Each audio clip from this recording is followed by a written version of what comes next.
Hello. Uh, just one of those days, just where you gotta take it in. Whatever. It's been quite a day. Not really, but been a bit stressful, I guess.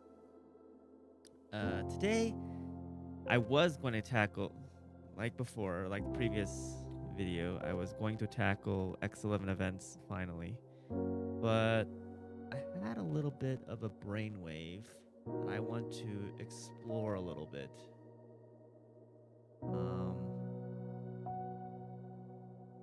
And I'm not. Well, 1 second. Anyway, so I want to explore that, and well, I'll talk about it a little bit later because first I have to get to a bug. um, so let's just jump into the bug first, and then I'll talk about what I want to do today for the majority of the episode.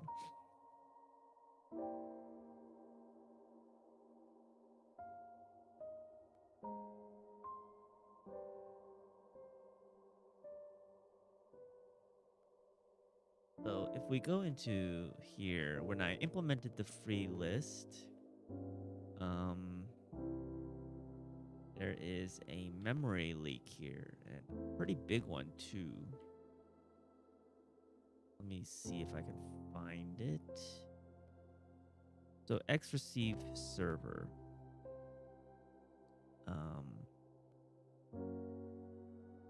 And yeah, here's the memory leak is here. So how to maybe it's easier to look at it on this function, X-receive s-less append. No, okay. So the problem here is that X-receive non-block. Um,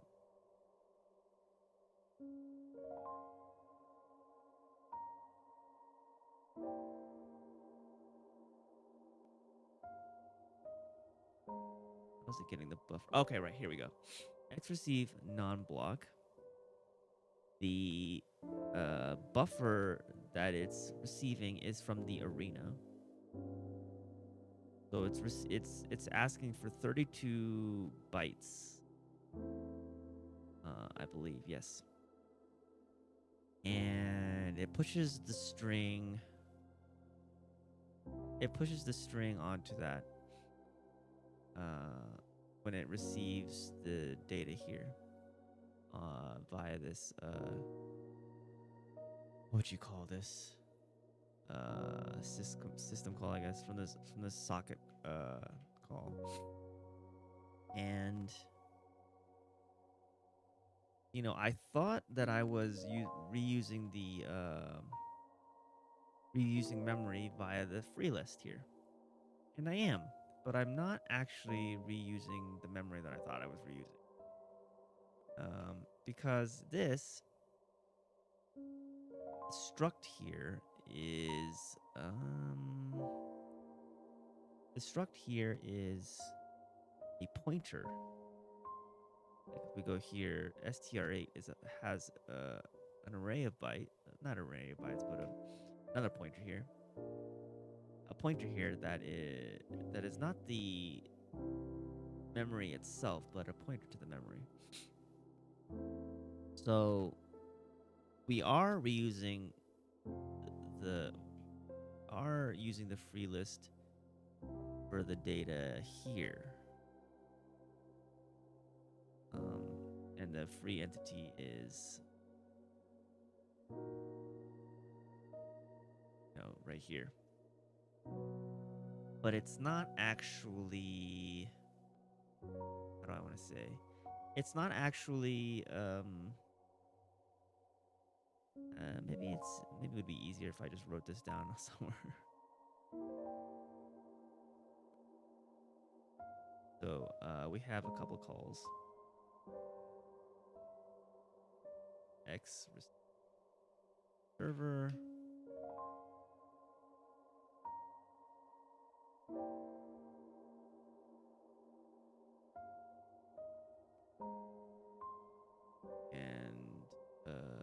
X receive non-block. So that calls into X non-block. And then it calls into X S list append, and this one uses a pool, or I guess free list. So and this uses an arena. This is using memory, store the 32 bytes from the X server, and then here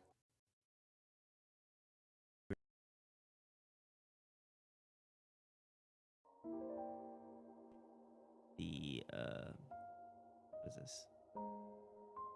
The X receive free entity, which code.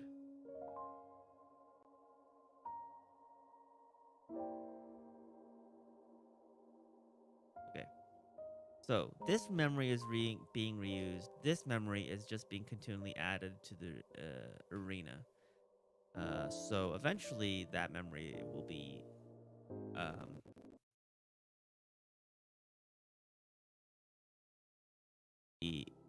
the arena will run out of memory, and this entire thing with the free list was completely useless. So we have a pretty major memory leak here.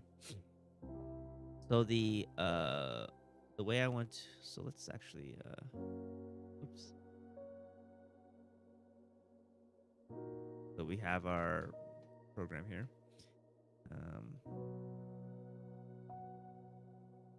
Okay. So what I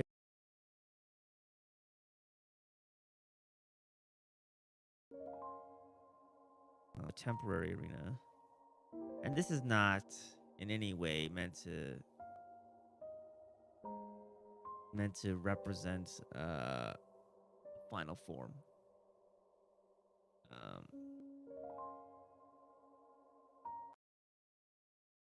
Anyway, so we've got our temporary arena, and then we'll say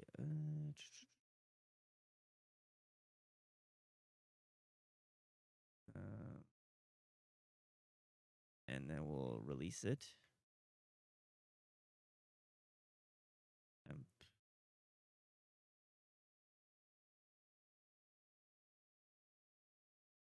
And then we'll also release it before returning here. Okay. So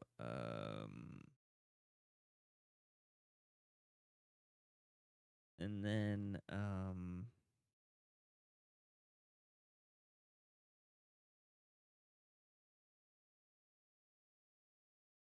now oops.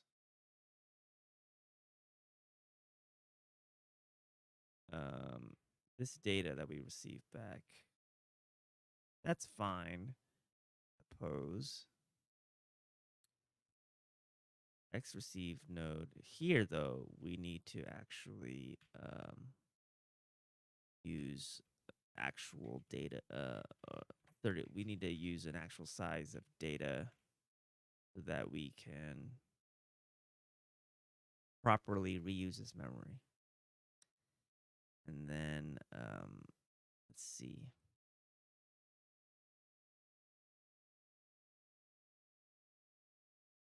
So we've got the results,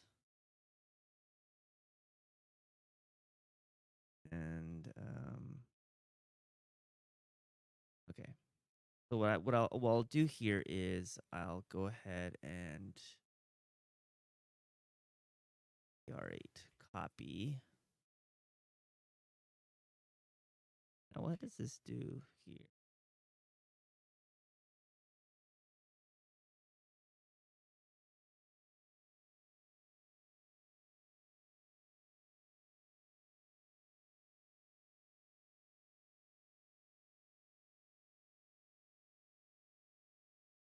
Now I don't want to actually do copy. Say. So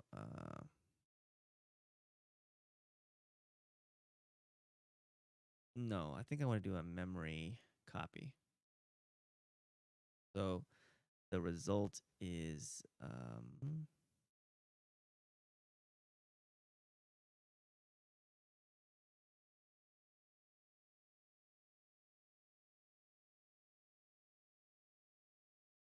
let's see here. Uh, okay. Um, no, okay. So far we're okay because we have data here, and then when we append it, that's where we need to go. Um, yeah. Okay, so here we can say memory copy, and the destination is entity node data, and the source is data dot str,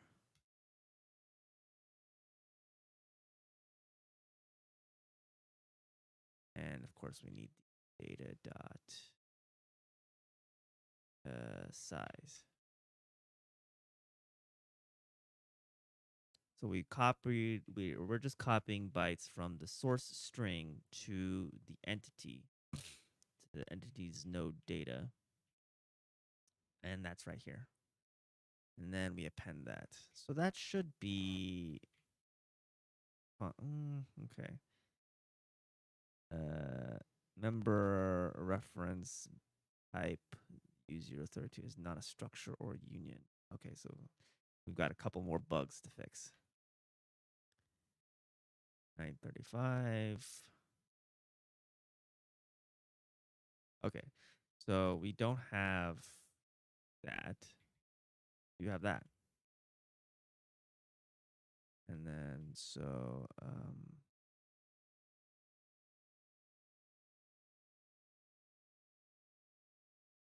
okay. This is cool. Look at that. And I believe the memory is being reused here. Let's actually just go check by looking in the X intern atom. We'll break on line 927.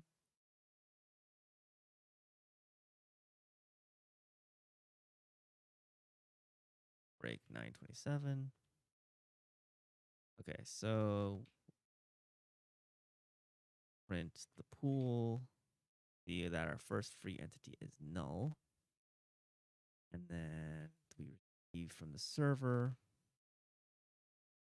And let's print the pool again. Yep, it's still null. Let's print the S list. Right.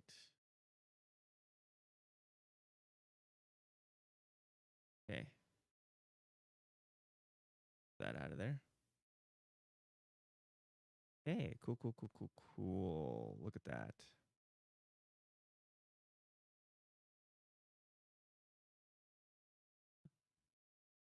And that data looks correct to me. Then go next. Print the type. Yep. And then yep, they found it. And then they're removing it from the free list or from the S list. And so what happens is then that's added to the pool. And yep, we can see that it's right there. And then we can here, yep, that the head is null.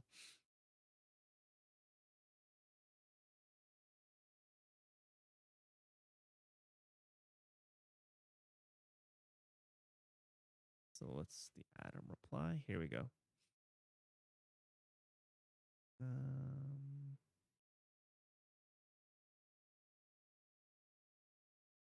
Weird.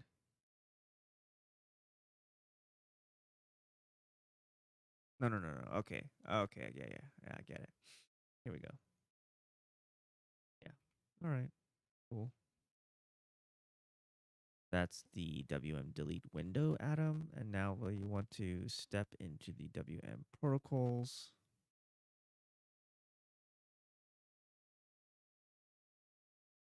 Atom. Yep.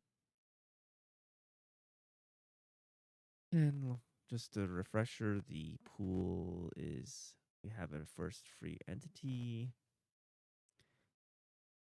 And we don't have anything in the list. Now we do have something in the list, and now the pool is empty.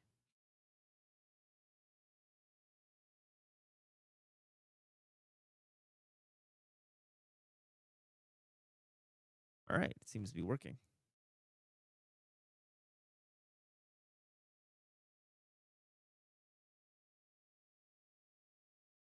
All right. I'm pretty happy with that.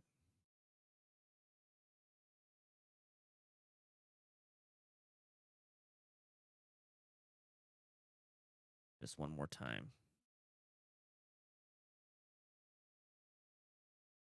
Okay.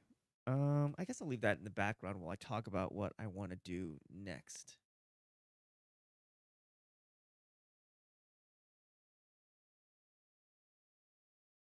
Um,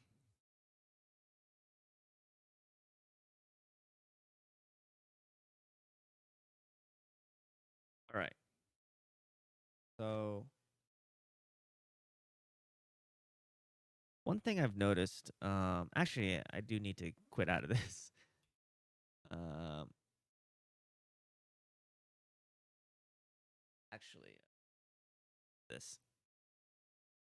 Um, so one thing I've noticed, my and I'm a complete newbie when it comes to C programming, but one thing I've noticed in my journey while learning how to program C is the similarity in nature of certain data structures, especially with regard to memory. And specifically, I'm thinking of the arena, the str8 structure, and the IO buffer. Um, at its core, the arena, the string, and the IO buffer, they're basically just, I guess I should write it down. Great, let's get rid of this. So at its core, it's basically just a byte array. So some data represented by a certain number of bytes. And then there's some information on how big that byte array is, because null terminated strings in C are a pain to deal with. So, for example, str8 has a U64 to denote its size. The IO buffer has a U64 to denote its capacity, but it also has a string str8, which also has a size, but that acts more as a cursor in the code. So, or a cursor or position. At least that's the way it's implemented. And same with the arena. The arena has a byte array, and it has a U64 to denote its size, and then a U64 to denote its position. But the way the arena works is that the memory that's reserved from the operating system is used to start the arena. I guess you would say. So the arena, yeah. I don't know where I'm going with that. Anyway, so I've just noticed a lot of similarities in the structure of the structural organization of these data structures. And while that's interesting, I do think I want to, I'm probably not going to mess with the arena itself, the structure, because I'm okay with the way it's structured, but and this one's fine. But I think what I want to do is uh, make this a little bit more um, explicit in its relationship to the byte array. So that's one. Refactor IO buffer. Let's see.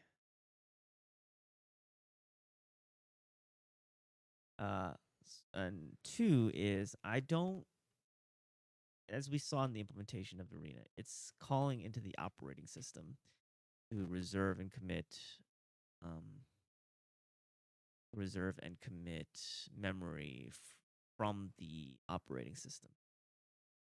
And in this case, since I'm using OpenBSD, it needs to call mmap and mprotect. And part of that is because this implementation is based on a version of the arena that grows and contracts depending on the needs of the application. So if a lot of memory is being used and it's reaching a certain threshold, it will request new pages from, well, no, it doesn't request new pages. What it's doing is at the outset of the application's lifetime, the arena requests an absurdly large address space from the operating system, which can be seen here in the mmap call where it's saying protect none. And then it commits a small tiny portion of that address space through the mprotect call and the protect read and protect write flags. And then it'll continue to ask for or commit new pages as the memory grows, and then release those pages back to the operating system once it doesn't need that memory anymore. However, given the current needs of what I'm working on, I'm mostly using a fixed size arena. I don't really need this reserve and commit kind of strategy. It's nice, I suppose, but unnecessary, I guess. All that to say, and also I don't like the deep call stacks into the operating system, and I want to kind of remove that because more and more I've been thinking that it's not right to do that. It should be more explicit when I'm using the operating system. And the way I see it is that you have your base and you have things that build on the base like graphics and audio maybe. No, wait, that's not a good way to think of it. You have other things that build off of that base, but can't think of anything right now, but let's just say graphics and audio. And then you have your OS component or layer, I suppose, if you want to think of it that way. And this should be specific to each implementation. So when you have each OS target or platform target should have their own implementation. And what I mean by that is that you have one file. It's hard to explain.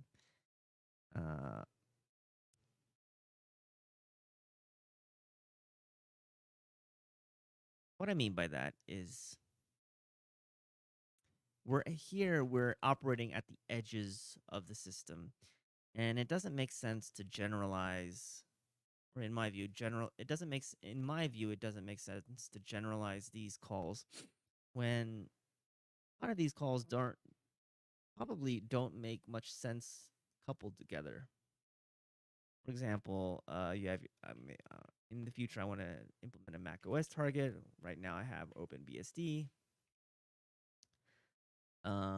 There might be some overlap between these two targets, but then we get into the instance where if we're doing graphical applications, we need Metal and probably use Objective C or Swift. I'm not really sure because I don't really know much about developing for Mac OS or iOS. All that to say is that we want to have certain things be generalized, but the operating system is probably not one of them. And we have a bunch of operating system stuff here. Well, only one call to we only have one call to operating system stuff here. And I guess I just want to pass that in because I don't really have a strategy for growing. This is a fixed size arena. I don't really have a strategy for growing this memory. And additionally, this one's fine. This IO buffer stuff is tightly coupled to files and to the OS implementation of files, which again can be different on different targets. And I've run into this a lot in the past, and it's kind of annoying. Run into complications and things, and I just want to, again, these are different views of each other. What I've come to learn is that the arena, the STR8, the IO buffer, they're different views into each other. They're different views into the byte array. That's the main thing. And to have this coupled to a file seems a little bit weird. I mean, this one is basically handing out. I mean, they're different. When I say different views because they they're basically the same byte array, but they have different functions and uses and use cases. So the arena is basically just handing out addresses to people who want to allocate memory, and then the STR8 is basically, it could be anything. It could be what you would traditionally call a string, where it's just like human readable text that I need to be able to print out to something. But it could also be data that I'm reading from a file, and I needed a certain number of bytes, and I wanted to denote how big that byte array is. And then with a buffer, this is basically just saying, okay, I want to append a bunch of different stuff to this buffer so that I can later, at some later point in time, flush it all to a file descriptor or something in memory or something like that. So, yeah. But because it's coupled so tightly with the operating system, it's bumming me out. Yeah. Anyway, so that's something else I want to do is decouple hyper base from OS. So let's go ahead and tackle these two things. We'll start with the refactoring the IO buffer, since that seems to be the simplest. Yeah. So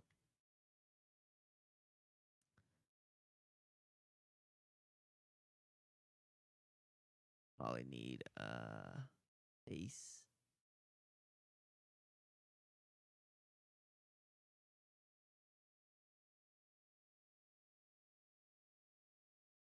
This would probably be better to develop here.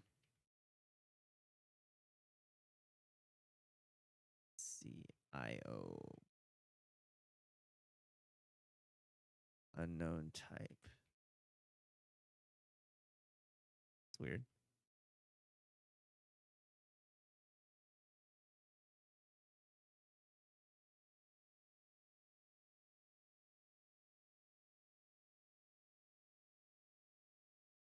Hmm. Well, I should have compile flags. Oh, wait, okay.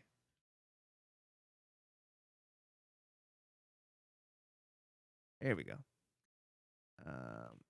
Okay, so, and then I want to get rid of this.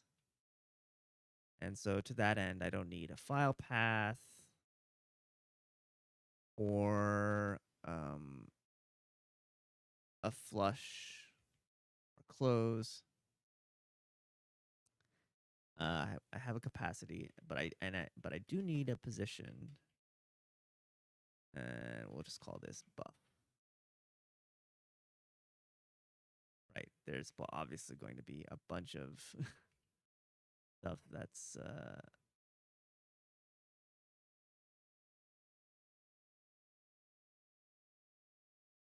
okay, and position equals 0,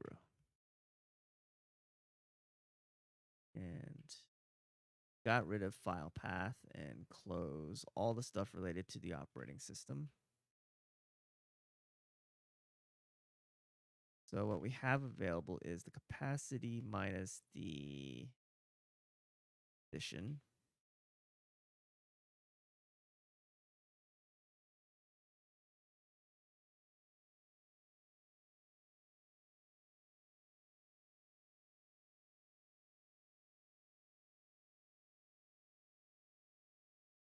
Okay.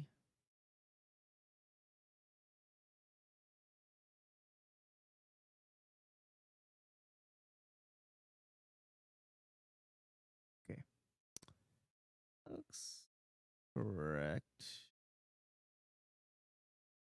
str plus size, if size less than str left. I don't really, I guess we'll assert size is greater than,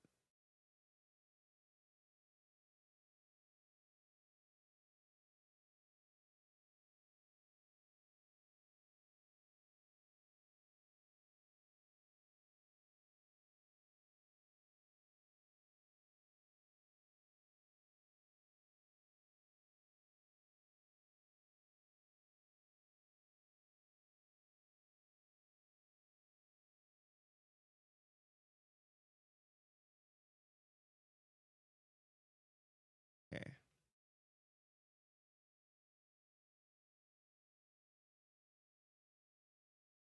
Let's see, did I, hard to know. Okay.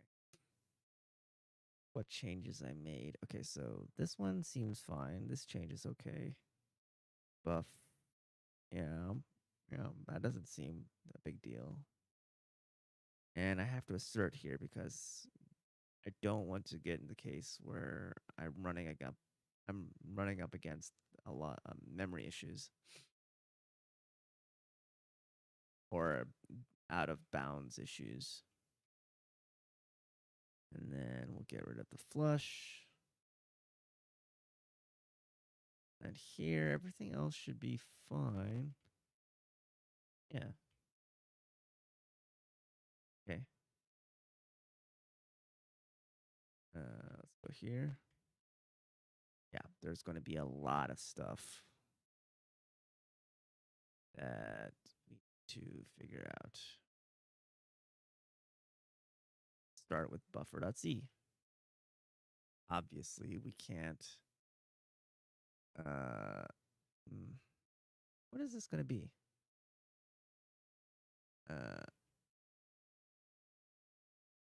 Right. New line. Not new line. IO buffer build arena and 1 kilobyte. plenty of space.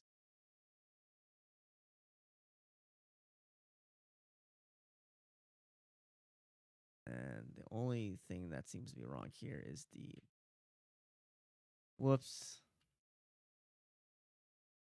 buffer.c with this IO buffer flush stuff.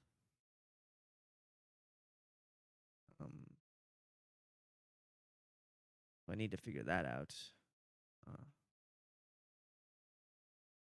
Well, let's go back here.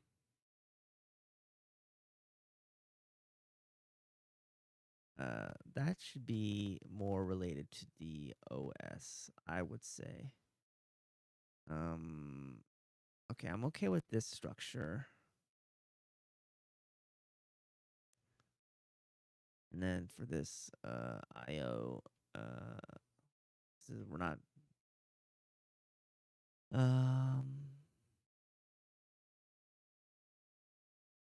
Let's see.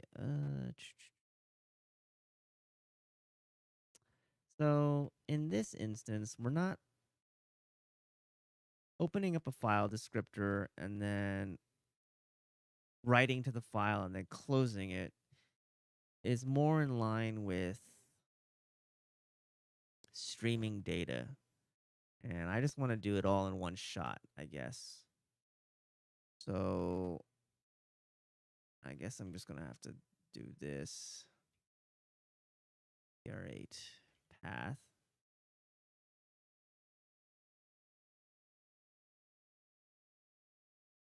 And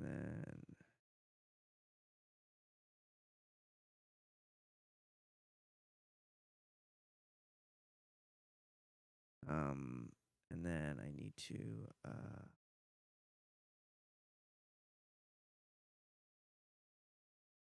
then I don't need stuff like this.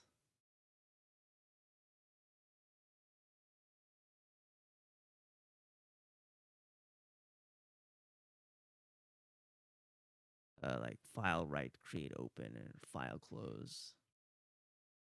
Although I do want to, let's change that to file write. I can get rid of this stuff. Well, I'll keep that.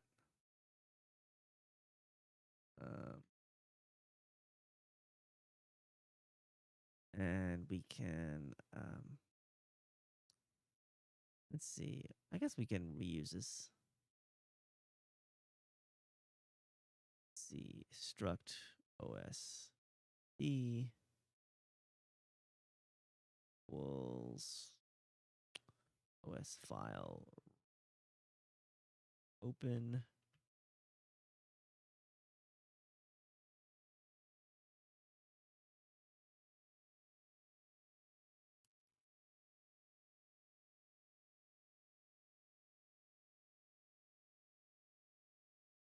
Okay, then we can say close it here. OS file close.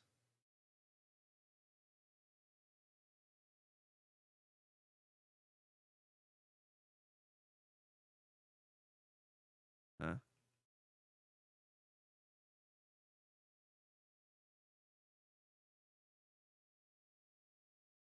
Okay.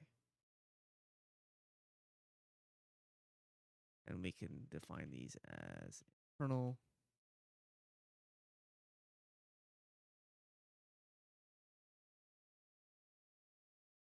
Oops. All right. That should be it. Yeah, we're just opening the file and then closing it.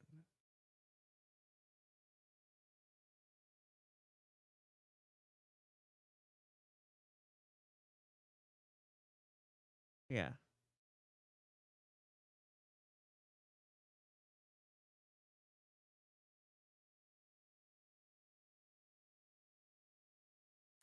And so when I'm writing it here, I can't call IO buffer include OS IO.h. In this conception, I might have to add all the OS stuff.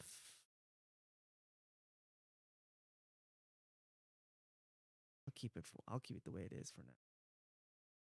Because I was thinking I might want to add that all there, but whatever.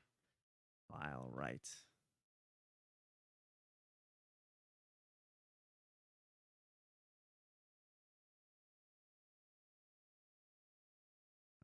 What file was I writing this to? Was it just dev fd1? Yeah. Okay. I'll copy that.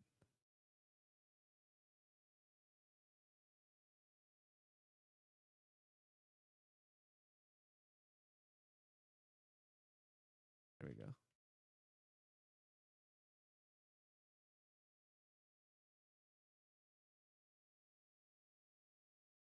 Right. I need to pass in string.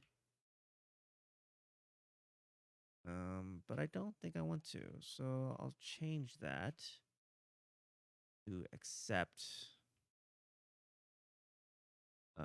not a string, but a struct IO buffer.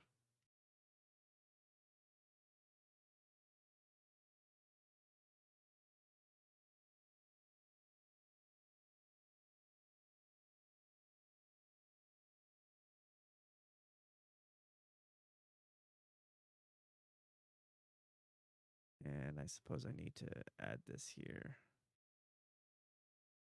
IO right.h.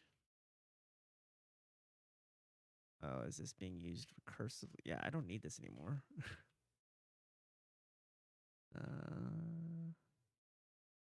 SH, yep. Okay. So the size is now to buffer dot position. Yeah.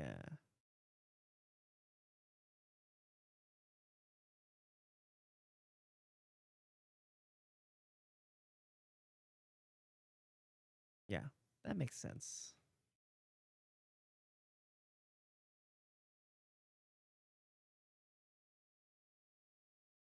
And then over, okay, let's go back to here. I need to pass in the buffer. Yeah.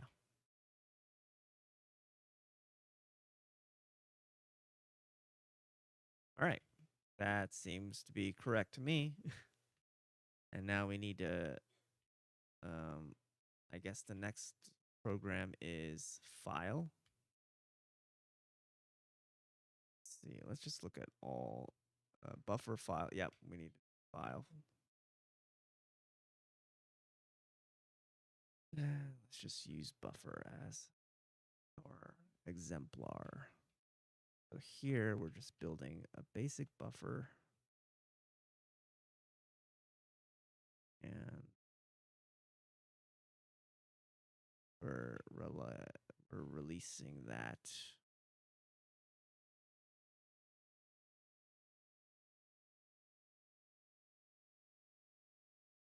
Here to the test file.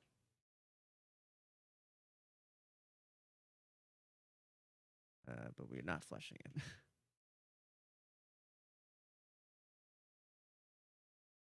OS iota H.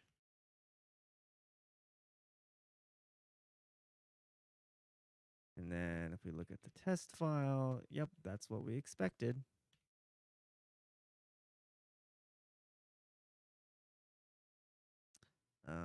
Next is read. I guess I do need to run file again so that file to read. Right, okay. OS file data results. I'll read. Yeah, okay. What is it?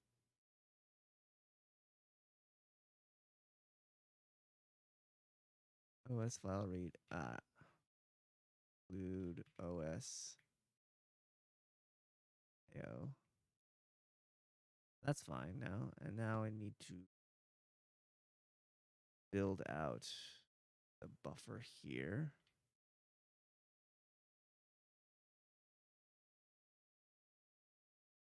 And we don't care about that. Then we need to write out what we find.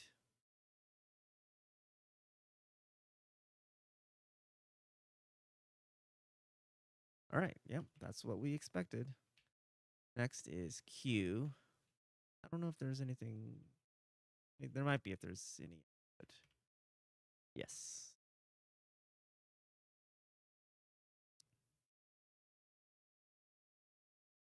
Yeah. Okay. And then when we're flushing it, instead we write to the OS.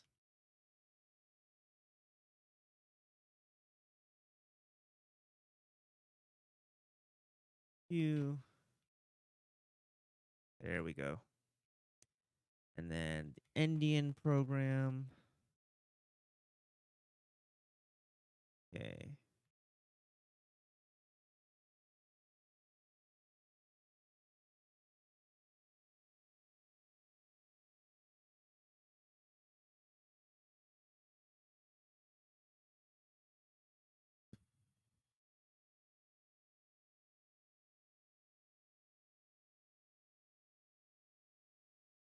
Okay, cool. Redo.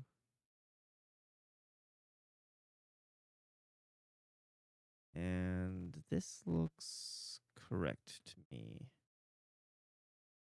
So next is time. Let's that here. Yeah, okay.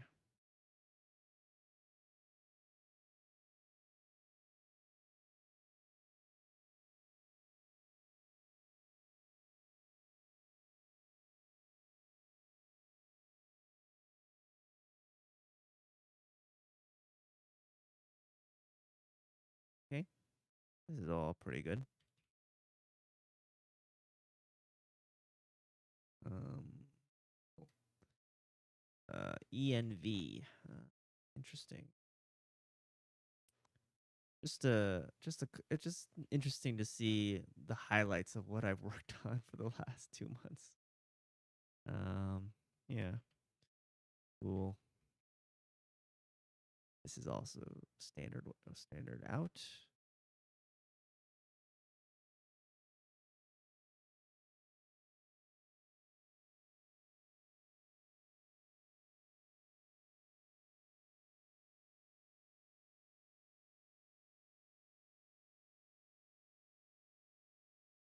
Cool.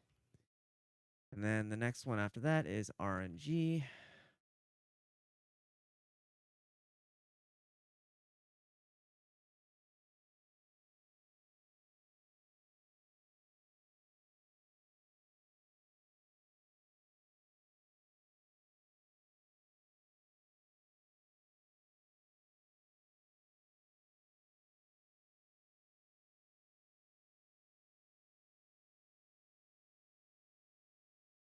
Yeah. Going on. Oh, is it not? Does it not have enough space? I'm gonna say it doesn't have enough space, but we'll check that. We do not have enough space.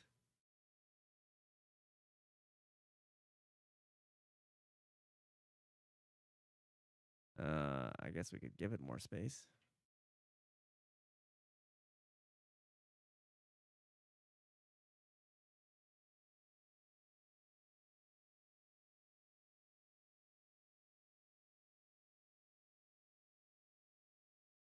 How about if we give it 2 kilobytes?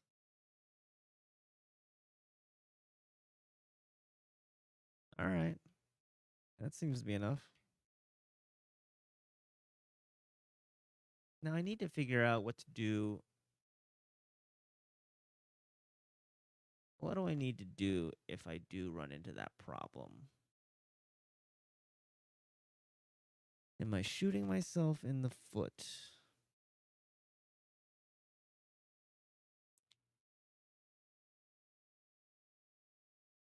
'Cause I don't want to lose data, that would be dumb.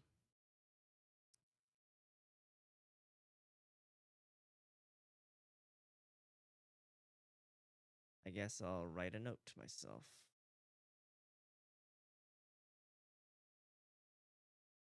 Figure 2.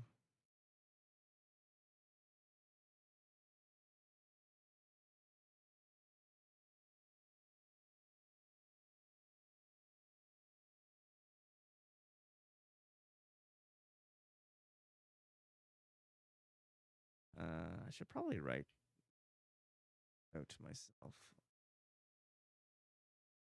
as well.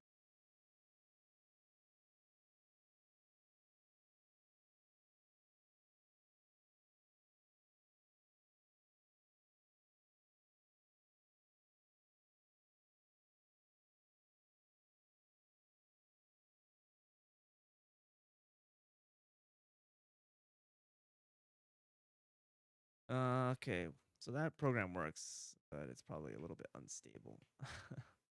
Pix map.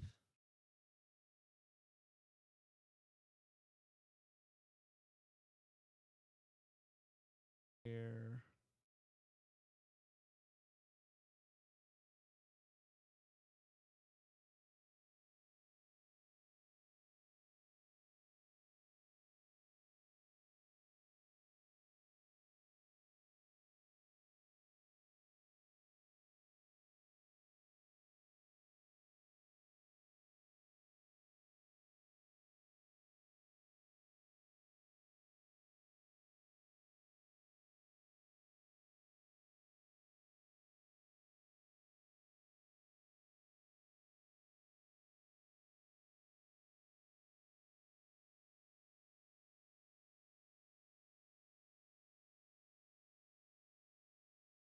I need to write that to test.bmp.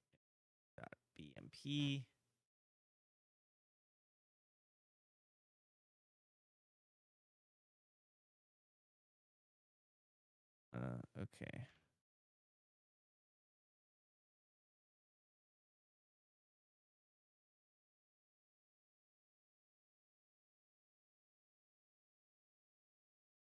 Oh boy. Probably need more space, so I'm just going to give it more space.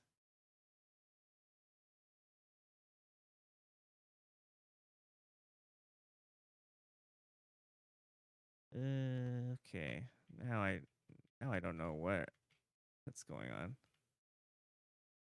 Yeah, still space related. All right, let's give it a little bit more space.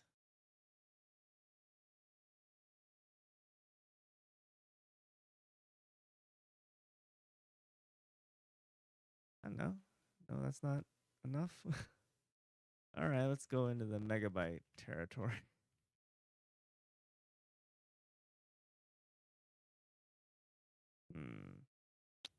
Now we're getting into issue that I have. So I think I do need to figure out what's going on here.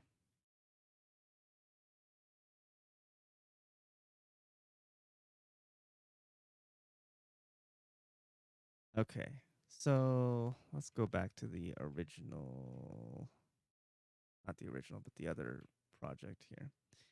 I need to figure out what to do here instead of just breaking out of the program. So if there's not enough space left, can't grow it.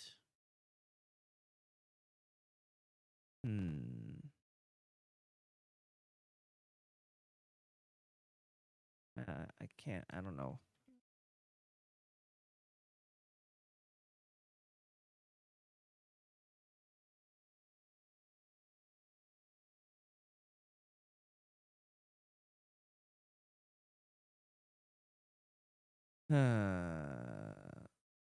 Well, let's just reserve an absurdly large amount of space.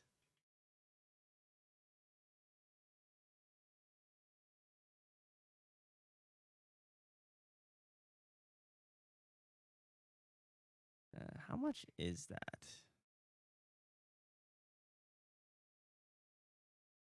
It was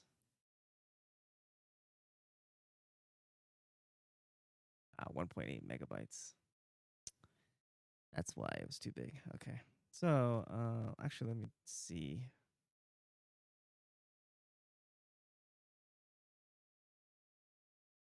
Yeah, that is what I expected. All right, we'll figure that out later. Let's go into a pool. Yep. Okay. Probably need this.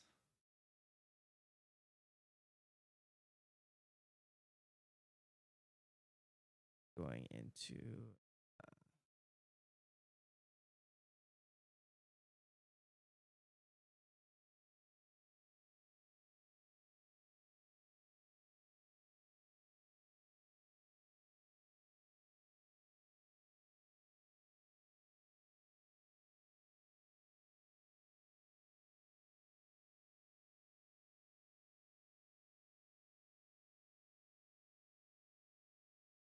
all right.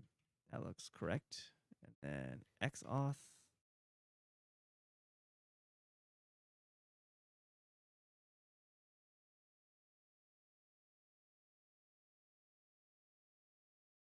That looks correct.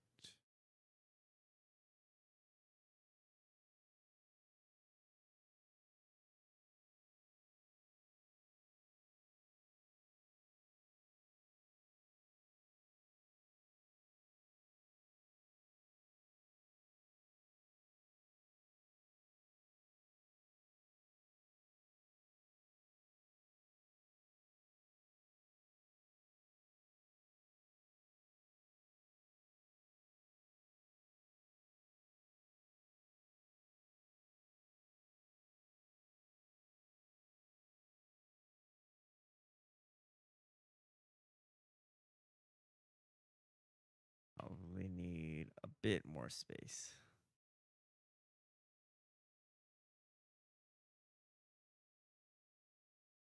Ugh.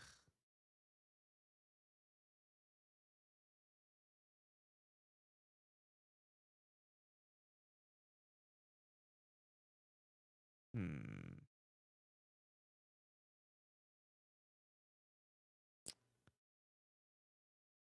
Mm.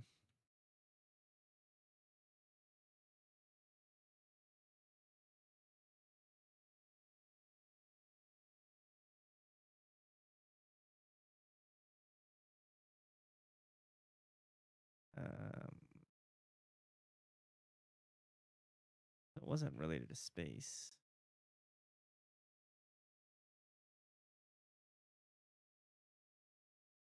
Let's back out that.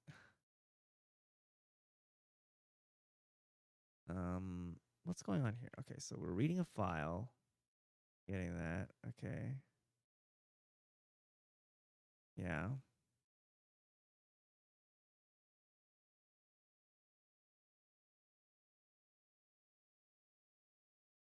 Is it not able to find it? Oh, that should be fine. uh, yeah, I don't know.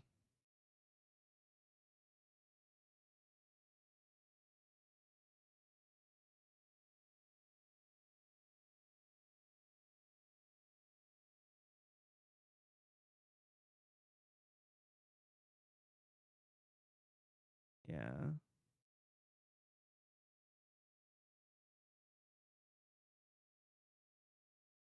Yeah, that file exists. Maybe it just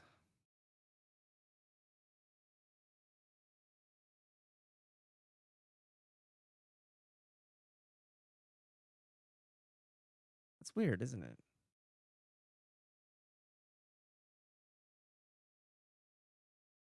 I'm not really sure.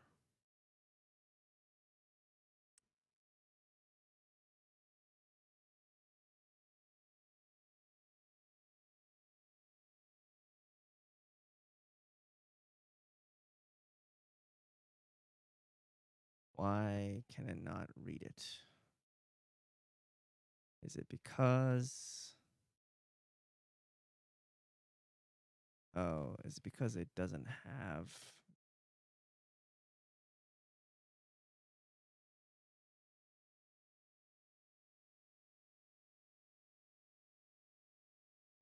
Let's check a couple things here. LD flags. Xauth. libxau, yeah.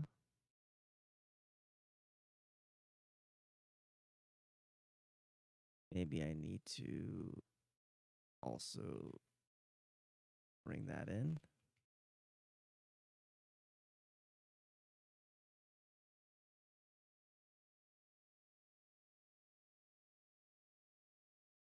Okay. Okay. Ugh.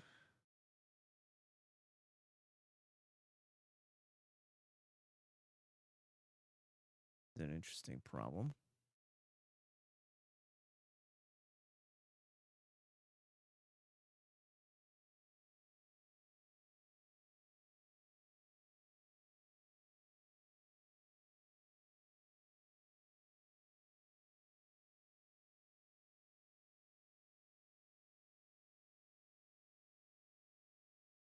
Let's breakpoint at line 19.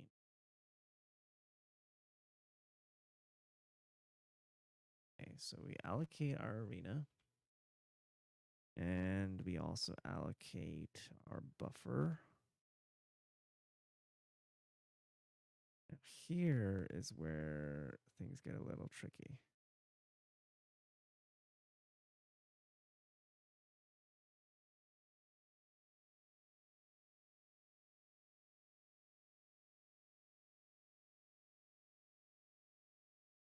Okay, so that one worked fine.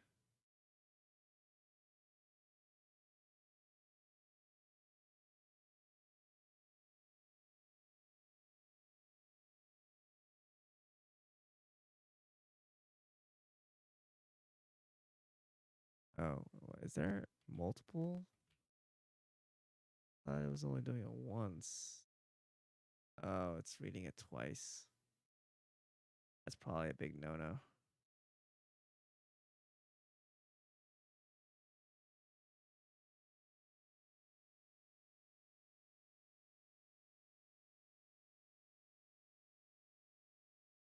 All right, we'll get rid of that.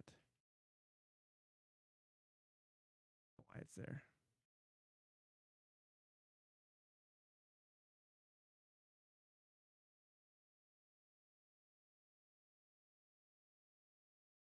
It was there for some reason.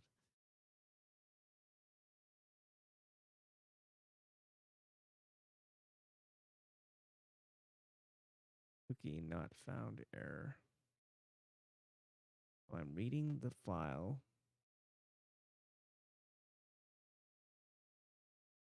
Yeah. Okay. Oh, right. I need to.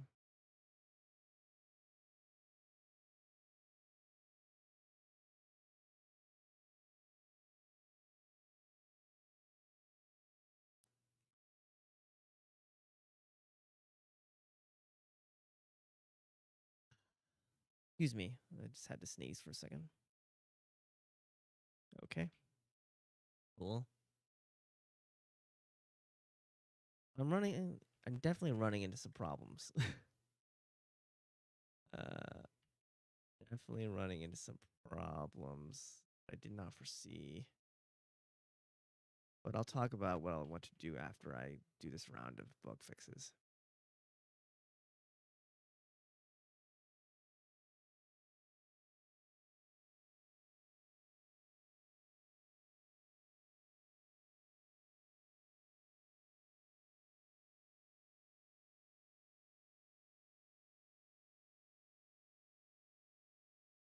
And I believe this was using the scripter 2 or a standard out, standard error.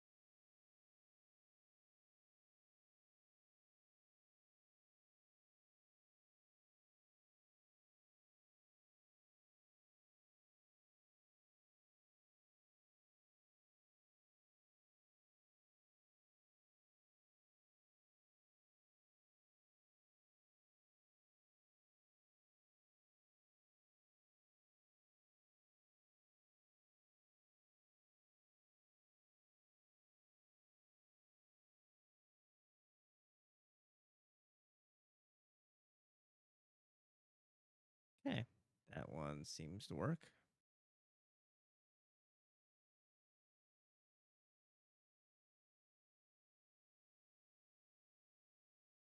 Hmm.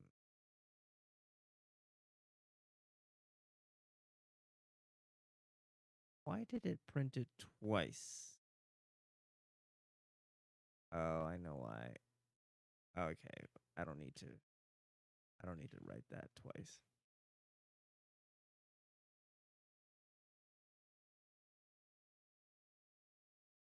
Yep, there we go. And then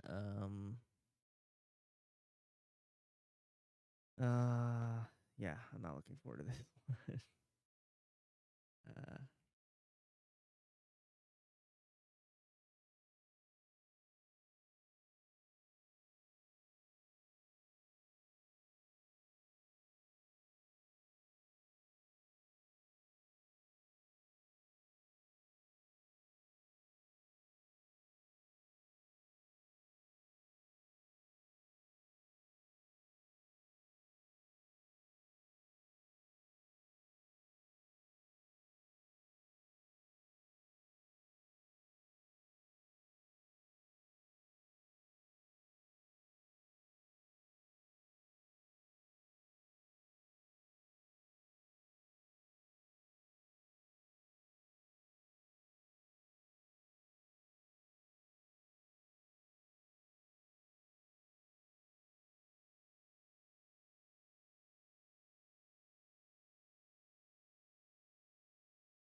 All right. Will this work? Seems to be working. All right. That was cool. So we've refactored one part. Um Now, before I move forward, I do need to figure I do feel like I do feel like that I need to figure out what to do when I don't have a buffer. And one thing I could do is have a sort of void function here or a v table pass in the flush method and then let that figure itself out. And then in that way, I don't have to I don't have to be responsible for the IO this IO component doesn't have to be responsible for knowing even understanding about file descriptors, which might be something to explore.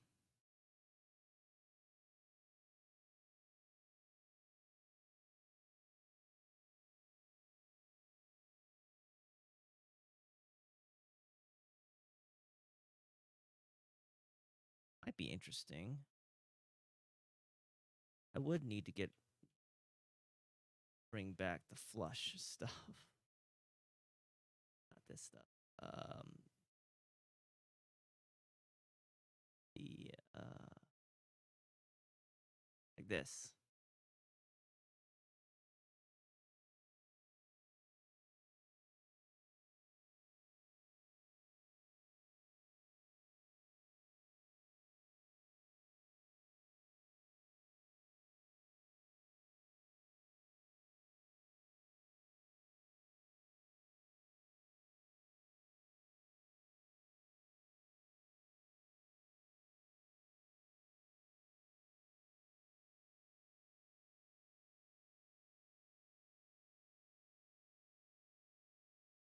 flush here.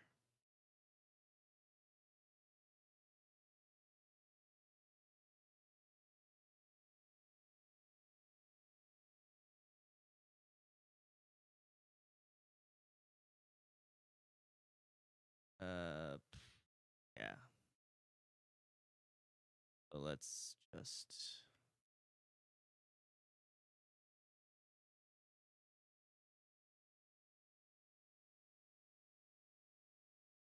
okay.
So how to figure this out? Okay. So I guess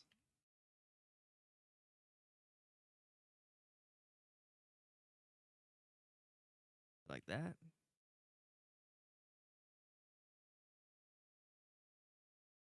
Um,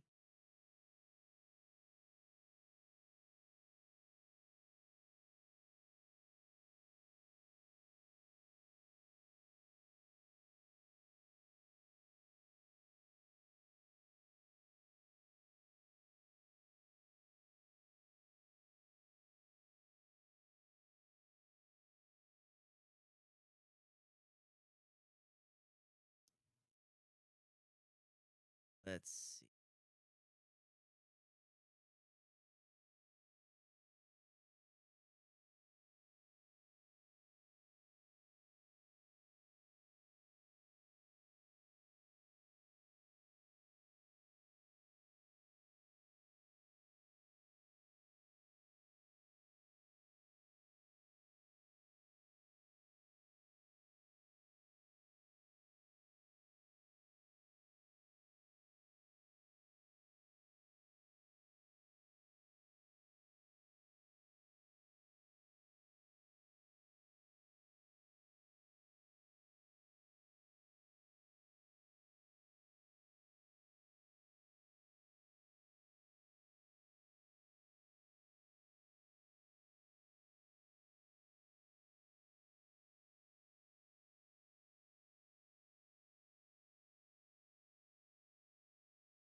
I don't know.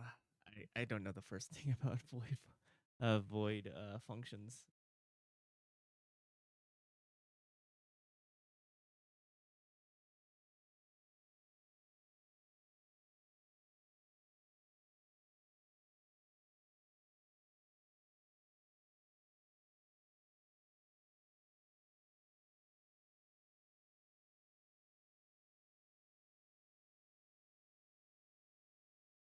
All right, we may be moving forward on something. The flush needs to take a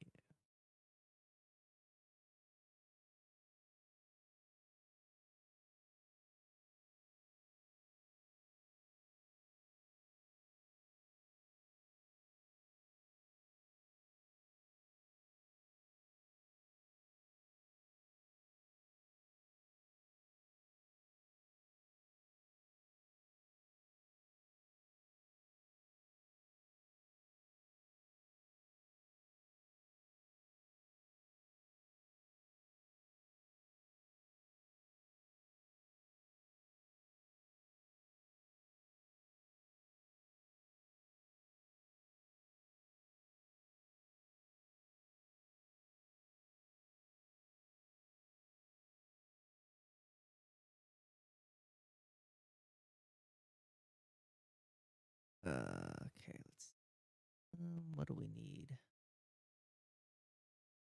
Um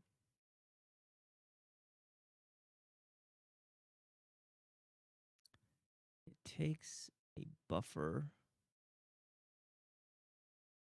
and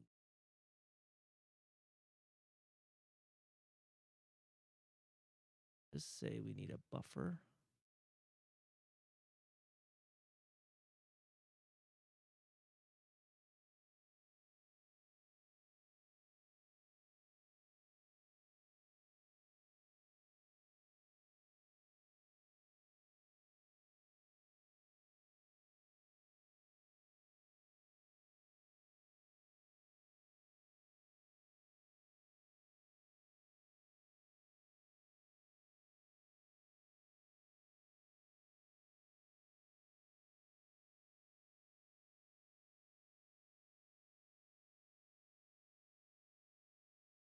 Okay. Then what do we want to do?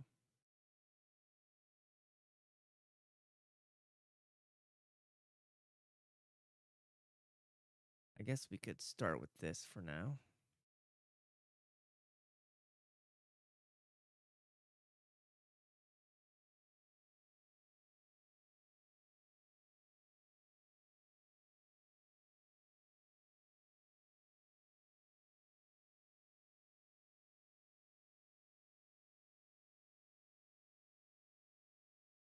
Okay.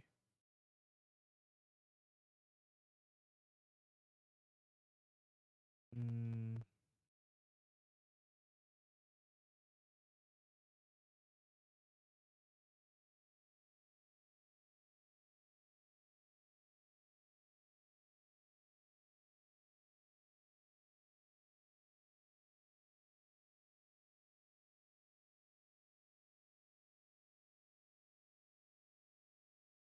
okay. And then we just run that.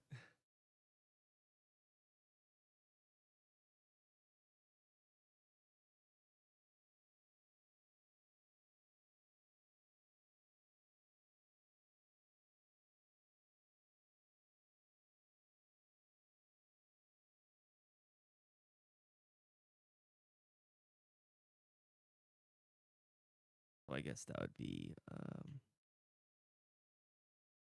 buffer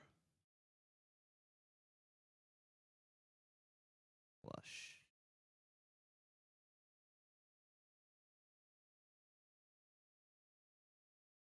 Um,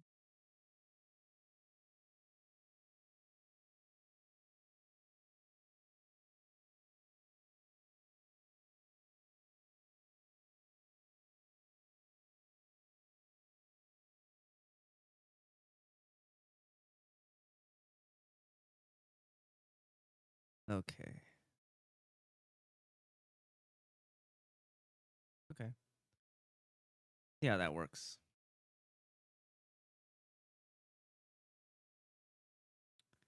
We'll start with buffer.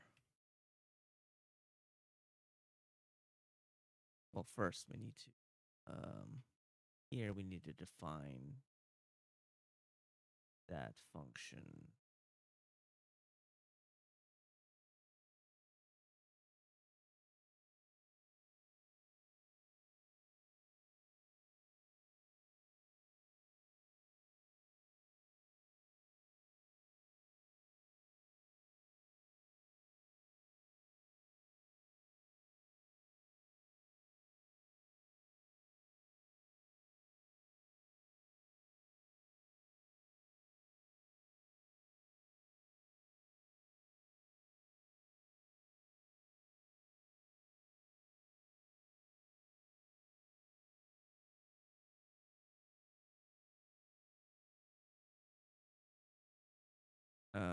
We should probably check if buffer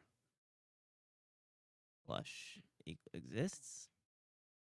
Is this how you do it? I don't know. All right, let's try it out. So we have this, and then IO buffer flush.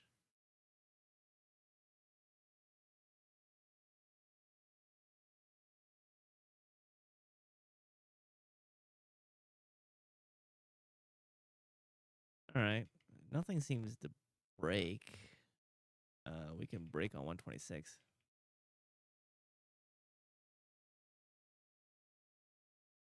Okay. Up in there. Yep. It does not exist. Okay.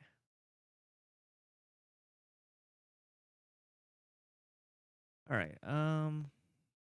We need to have a way to define what this is, what the flush, what flush is, because right now we don't have that available to us.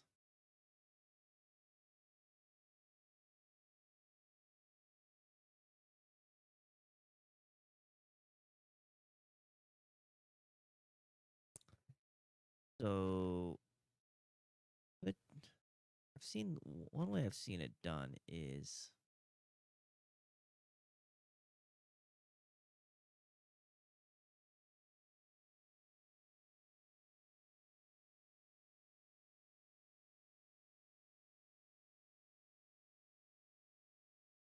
to define a sort of context or argument here.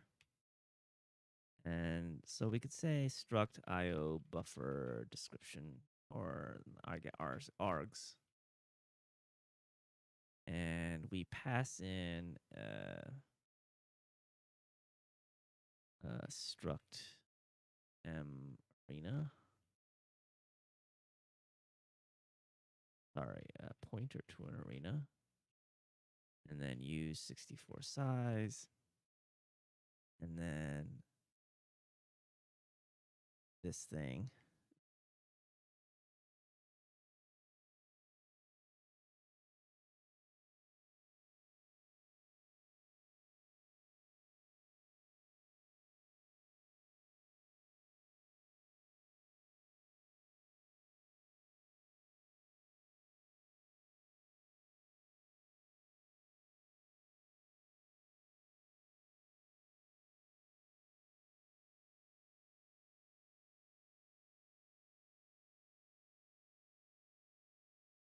And then I can also define struct flush.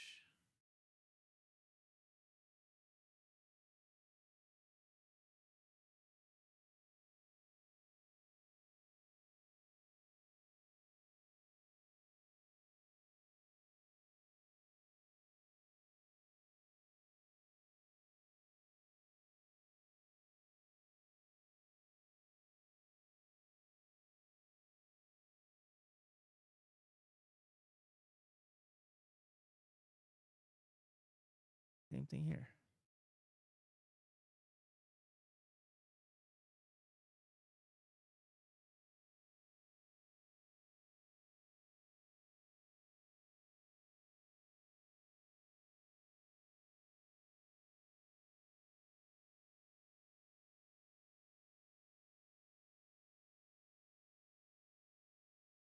Uh, incompatible pointer types passing struct IO buffer star.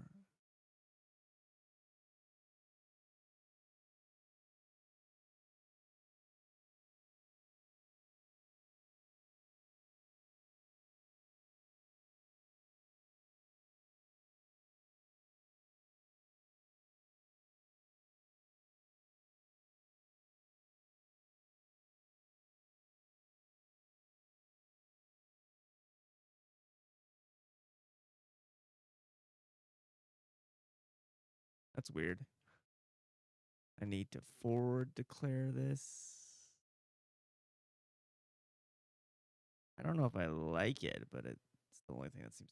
I need to forward declare the struct IO buffer so that's available for use in here. Because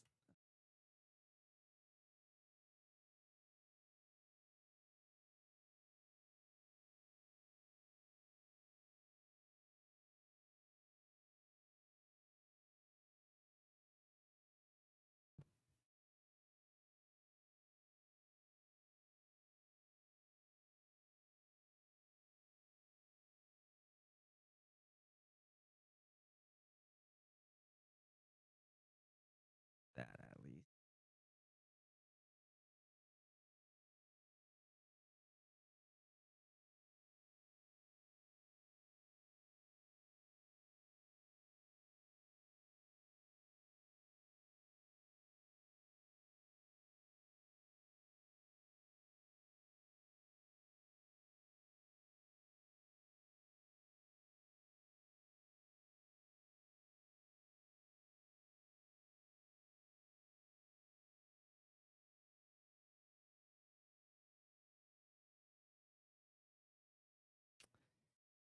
Hmm.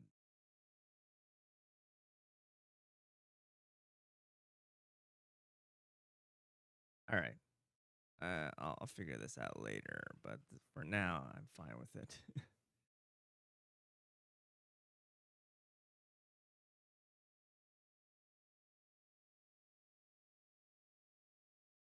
Okay. So now, what I didn't give any UA for the user to. Yeah. Okay.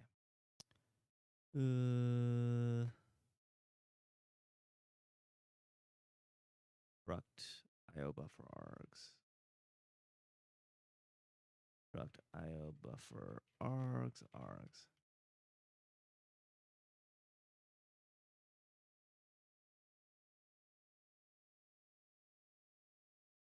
Um,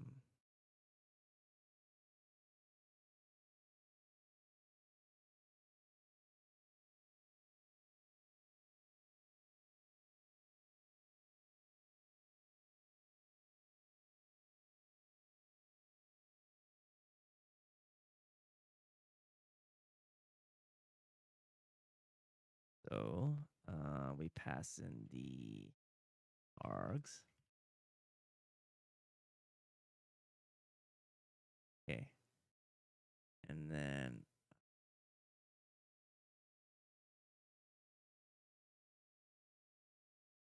okay. And then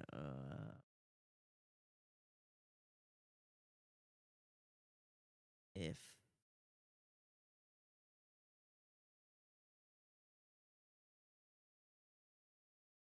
should equal args dot,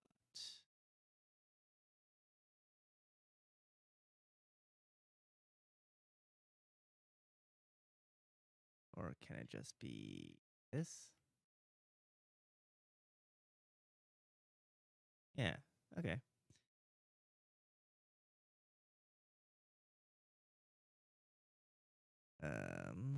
Yeah. Right. Okay. So sent to. Now I need to completely redo this.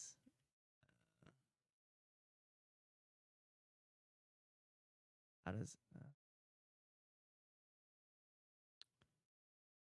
struct IO buffer args?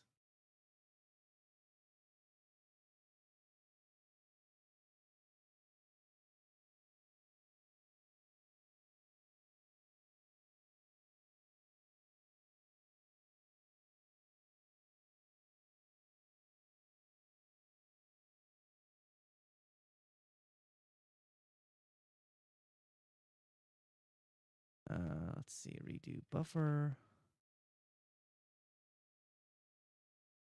Too many arguments to function call. Argument.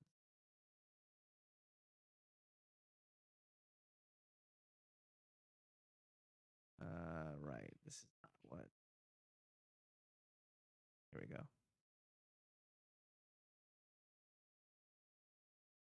Okay. And now I just need to define a function as in. Okay. Let's see.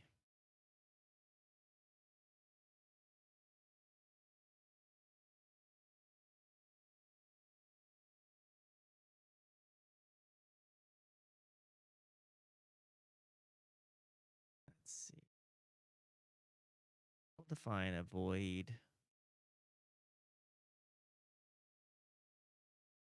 standard out. Struct IO buffer.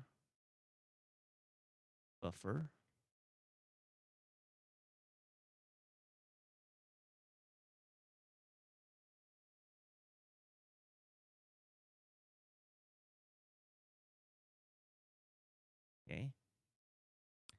And so dot flush dot func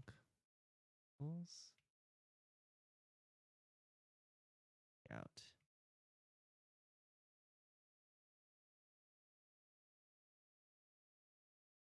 Okay. That's pretty cool. I think I like that.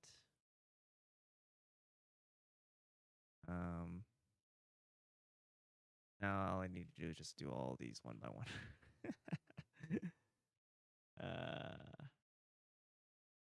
I guess we'll just continue. Yeah, this one's pretty small. Cool. So we'll just define print test file. And this is E.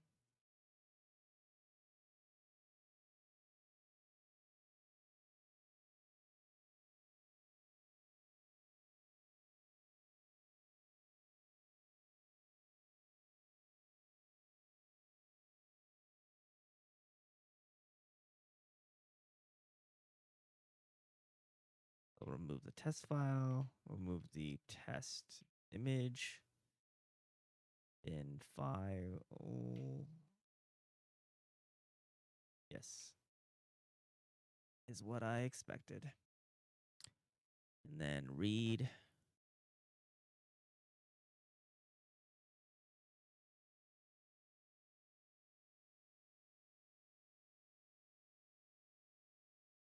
Cool.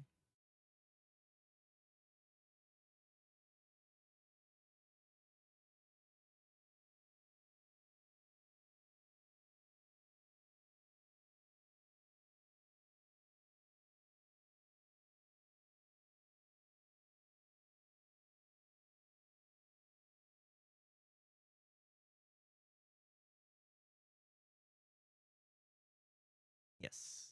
Awesome. You.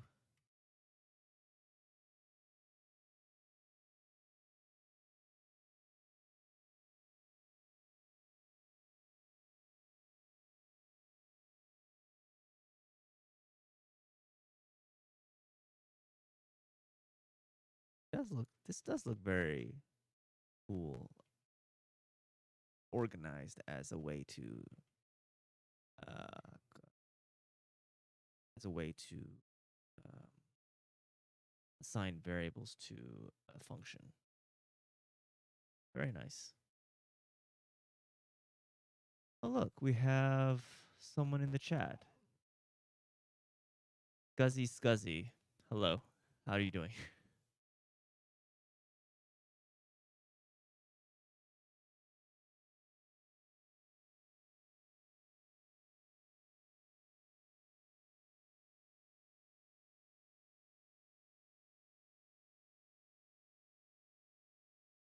Indian.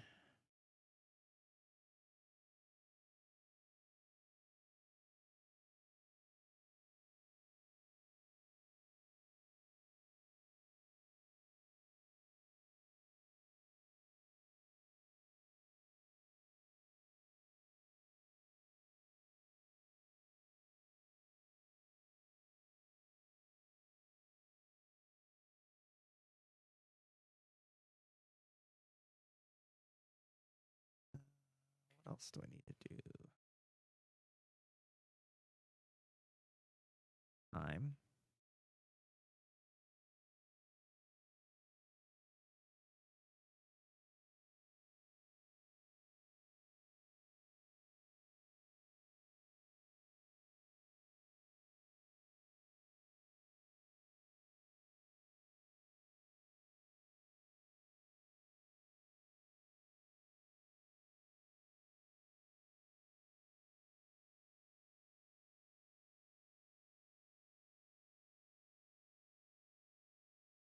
On to the next.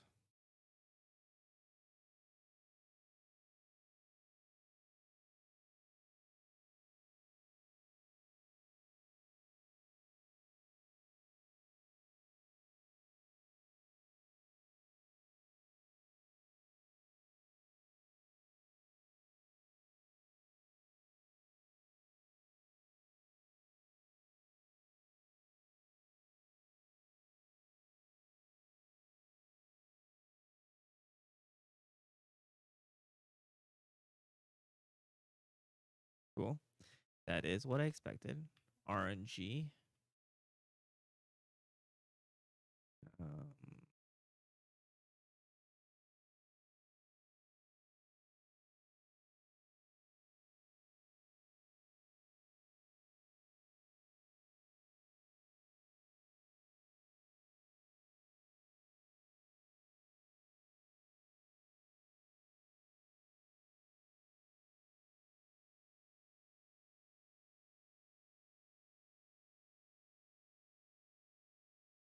okay. And then pixmap. Key.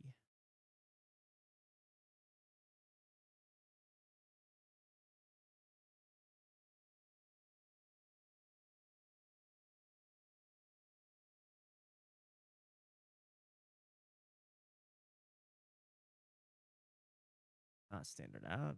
Print. Best. Print image. I guess we say write.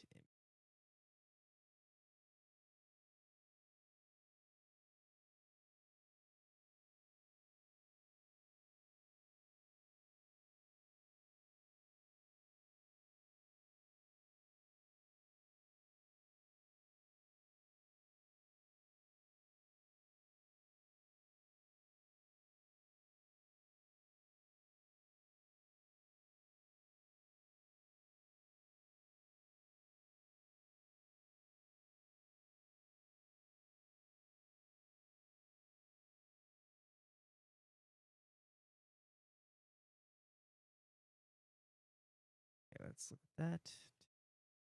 Image. Oh no. That's not what I want.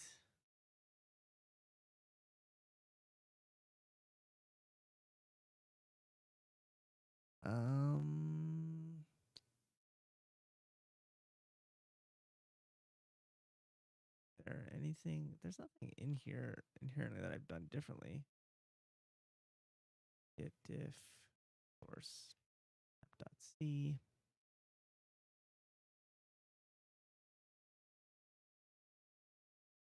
osio.h, write, very literal.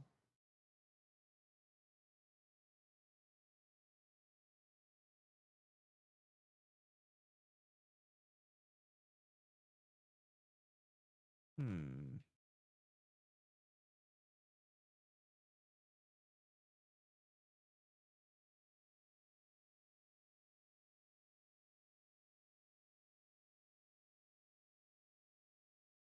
Yeah, that's definitely wrong. Hmm. Try again.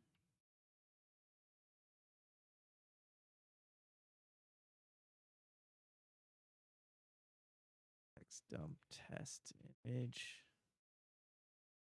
Yeah, I'm definitely receiving stuff. That's weird. Like it's not just black pixels all over the place.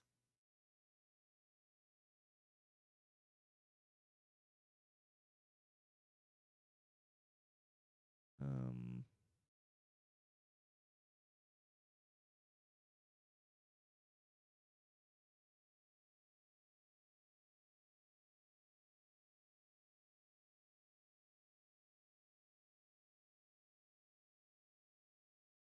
Oh, you know what? I know. Yeah, that is a lot smaller than I would think it should be. Okay. Um,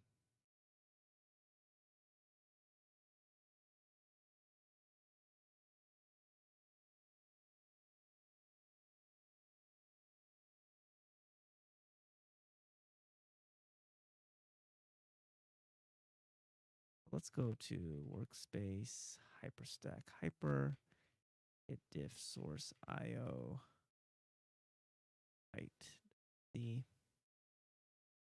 So the file path is opening the file. We need to open the file. So fg%1. Did I delete those things? Go see. os io.h file. Yeah. Well, os.h.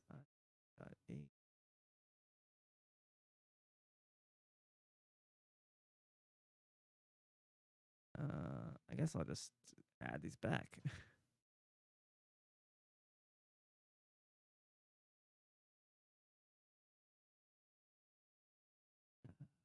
File read.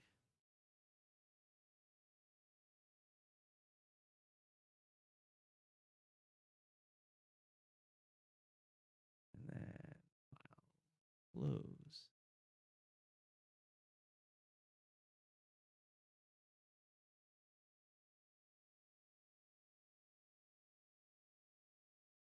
I made these internal.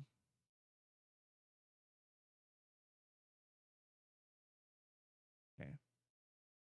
Um, yeah. File close. Reopen. And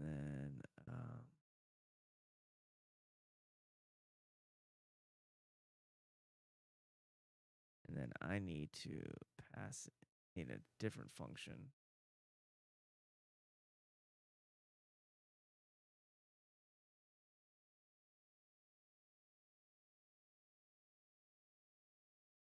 Okay.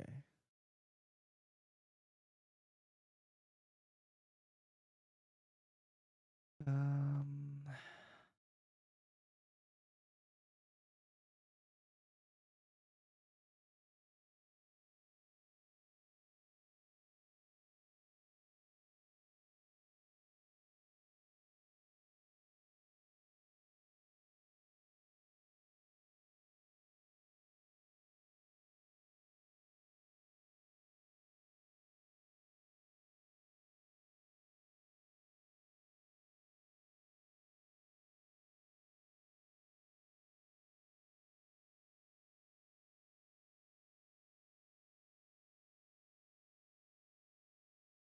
specify. Okay. So we've got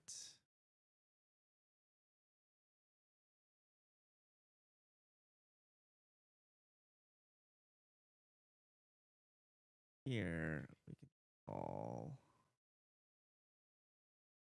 OS write file buffer. Okay.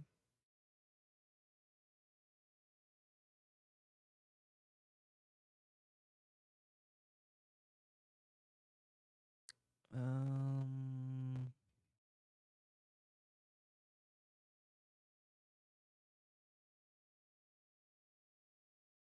all right. So on here, we have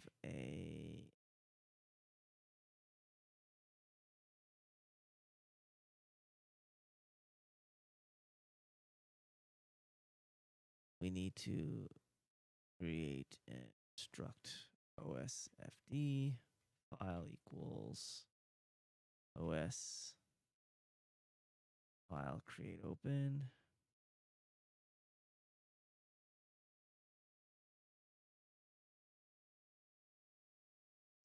What is it? OS write or io.h. OS file write create open.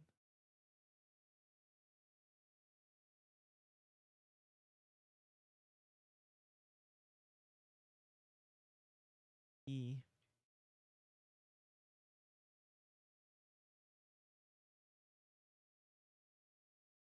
Okay, so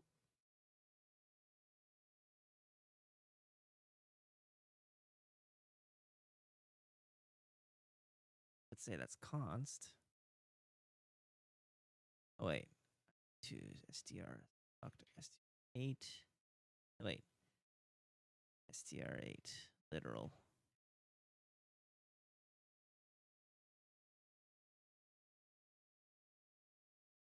And then we could do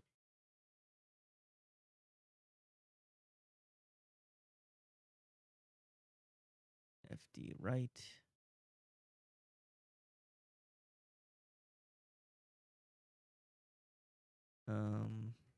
I don't like doing this, but I don't really see another way to do this but to just have a static.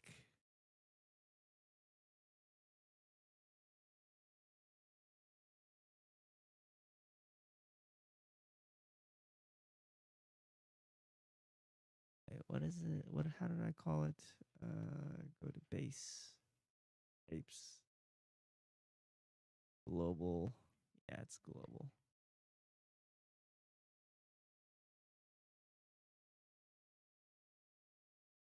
Initializer element is not.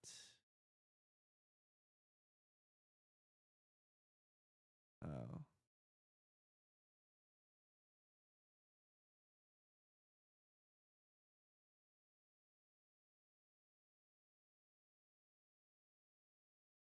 Guess I gotta go here and open it.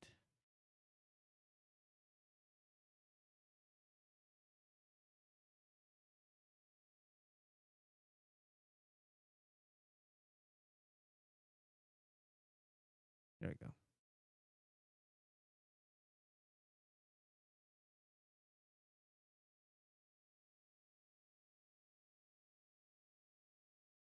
And then we just close it, I guess. Once we do the final flush, we can close it. OS, I'll close.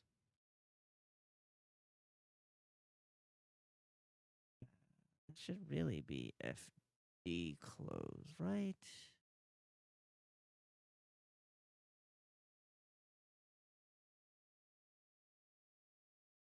Yeah, okay, I'll FD close.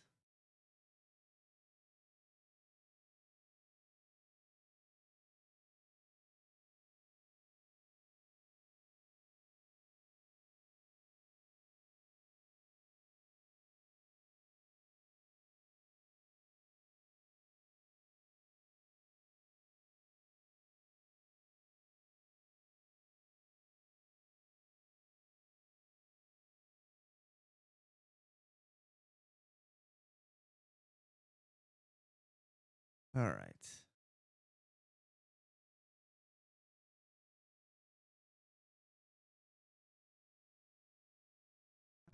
Oh wait, I gotta remove that.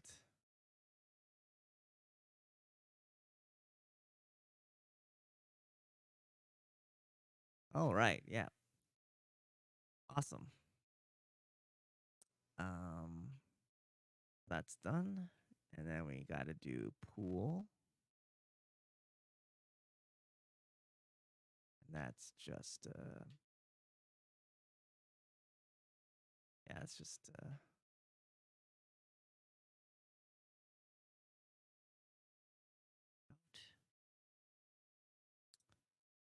nothing complicated here.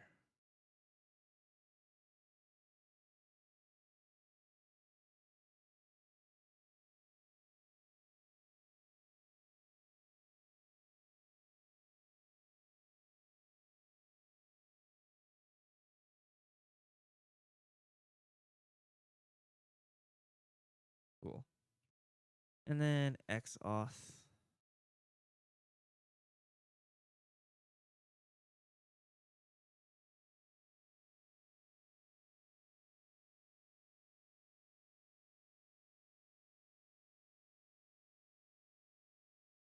Okay, so it's just basically standard out. Okay.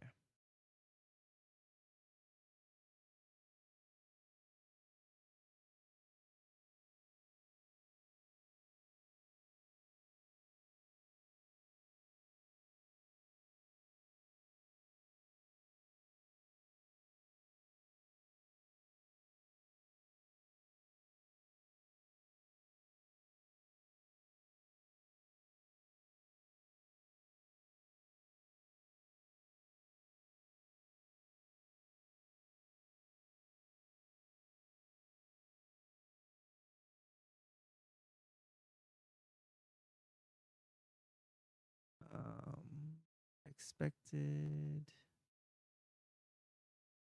identifier.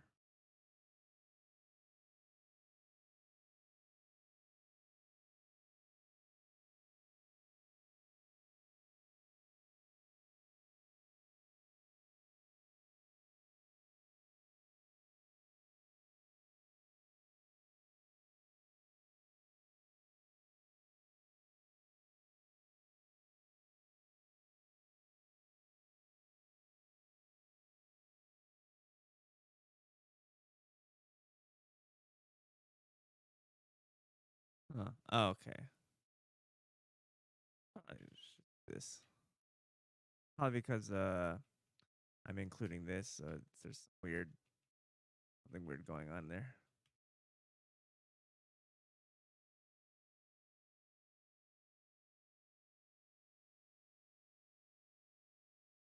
And before I forget, I do want to get rid of those LD flags here because I don't believe I need X11, just XAU. All right. And then we'll start with this one first.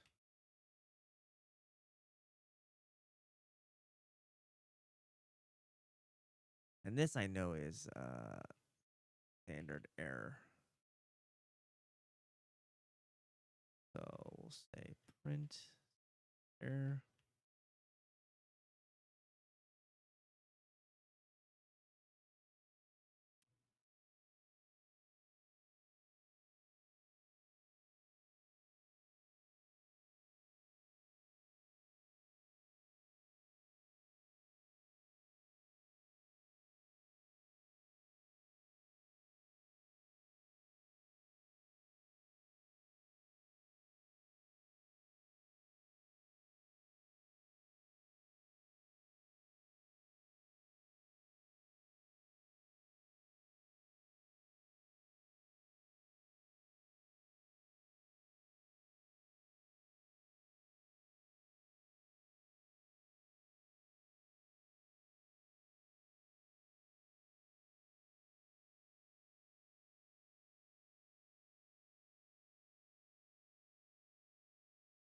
Okay. Cool.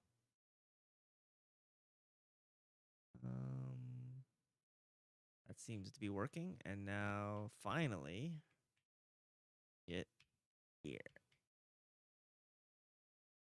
There's a lot of functions. Okay. Okay.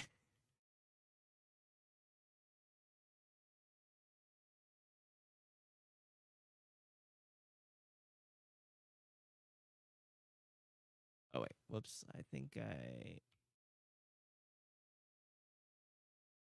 Yeah, I didn't print. I did not actually print to standard error.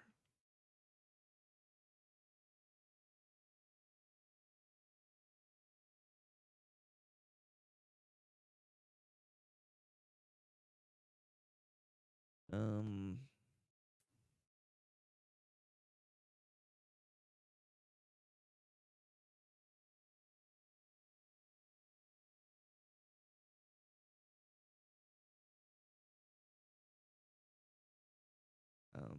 OS file, right?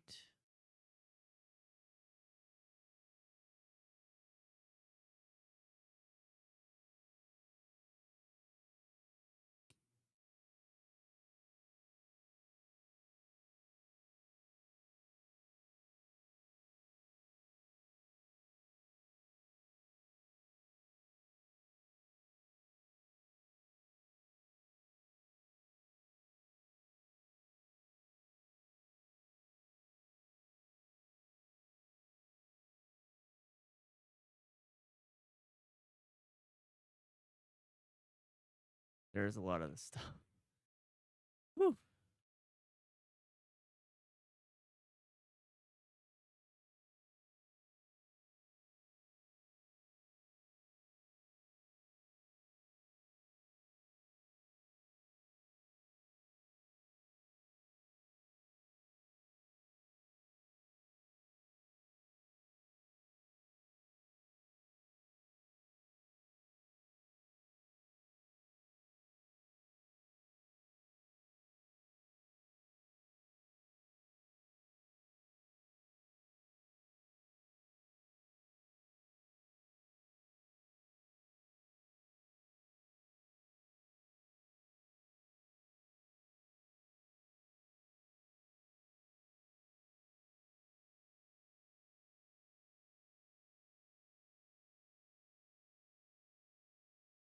Okay. All right.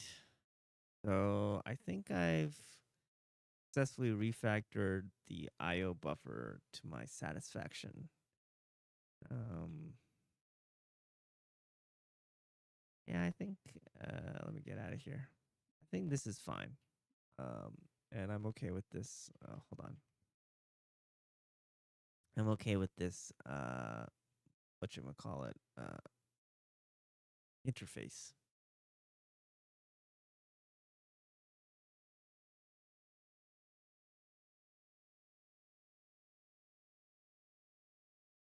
Um, and like I was talking about before, I do want to also update the memory interface for Arena because I'm not certain that I want. Like I said,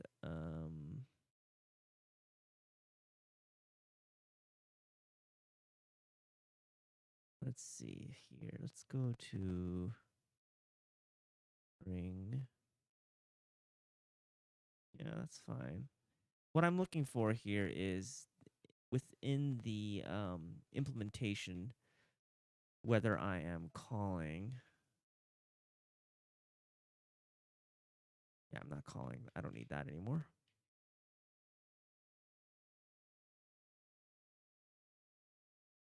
Whether I'm calling into the operating system layer directly. And I'm not for IO, but I am for Arena. And like I said, this is a fixed size Arena. I'm not really sure that I need this. That's basically it. Yeah. So what I'm going to do is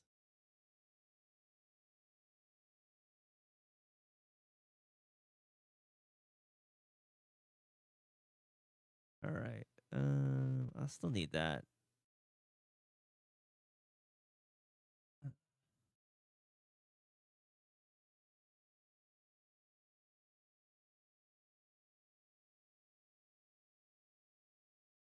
So what I'm going to do is just pass in memory to the arena.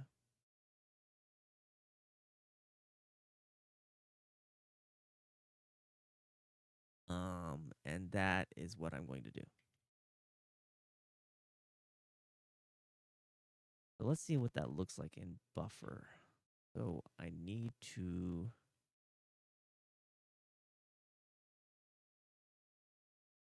all memory.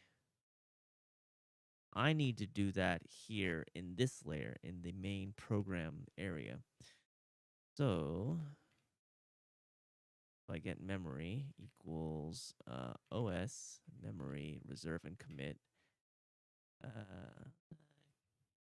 We want 4 kilobytes plus the size of struct m arena. And I may generalize this further.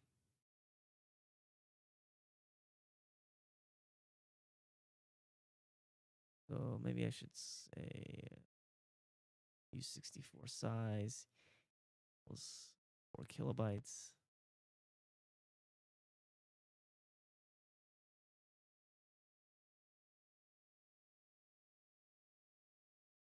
And oh,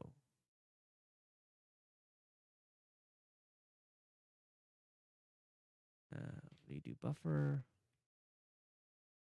And that's basically what I need. And it seems to be working fine.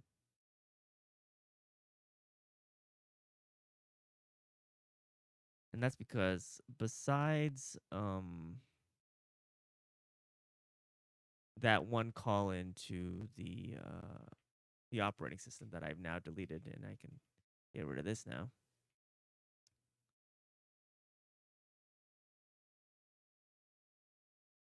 Besides that, I'm not really using any calls to the arenas, any calls to the operating system after that, because I'm not growing my arena. I'm not asking for new memory. I'm just the whole purpose of this arena, the way I've implemented it, is to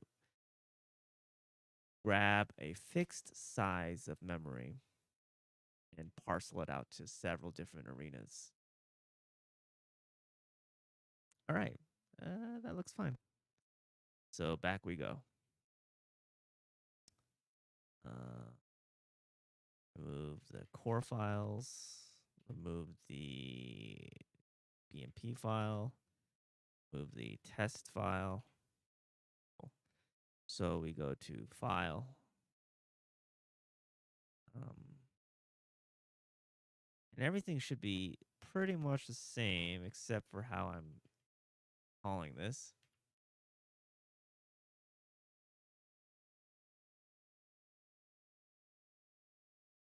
I will need this.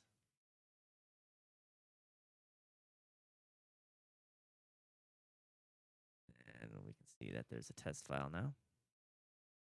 And now we go to read.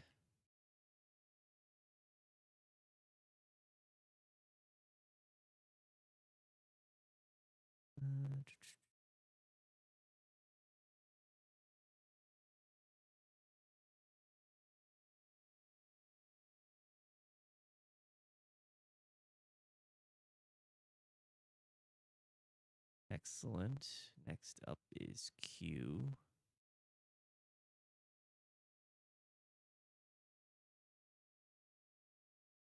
And then we just copy this entire thing.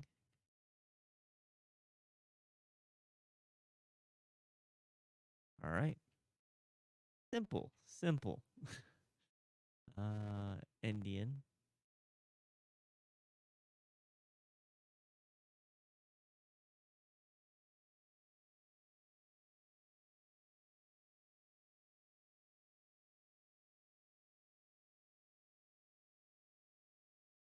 Excellent. Everything's a lot seems to be going a lot easier than I would have expected.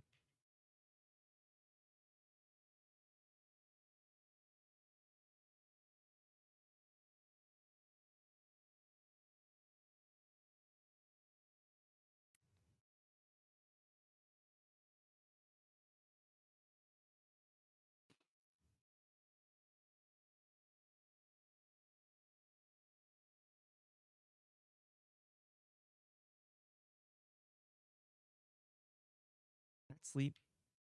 Okay, yes, it did.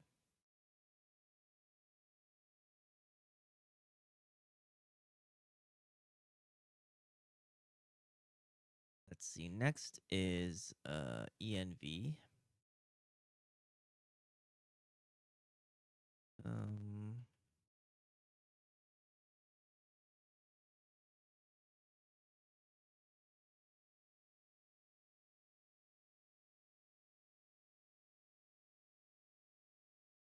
and I was considering, since this is a pointer and a size, I was considering truncating this into using struct str8. But for now, I'll keep it as it is. I don't want to confuse things. I may change this signature a little bit later to be an actual string, but I don't really see the point right now.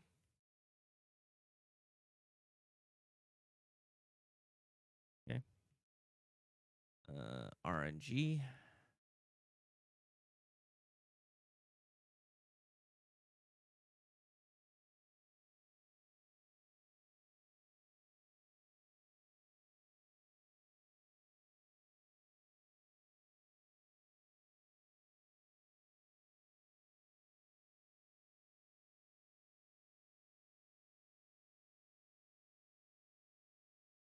Fix map.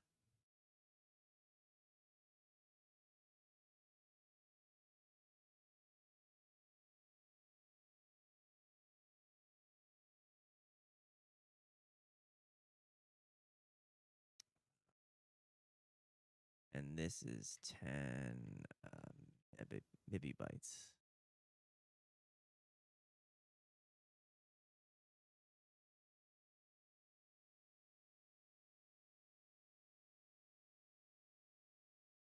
Um,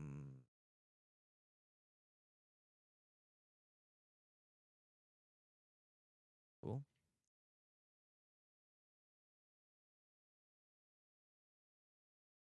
Cool.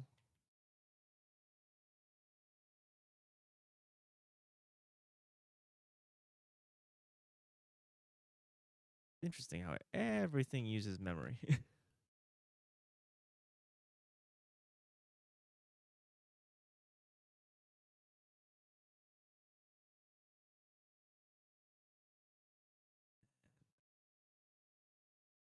Q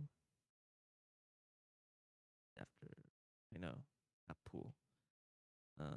Pool. I did pool, and now we do. Wait, did I do pool? Yes, did pool, and now we need to do. Now we need to do X auth.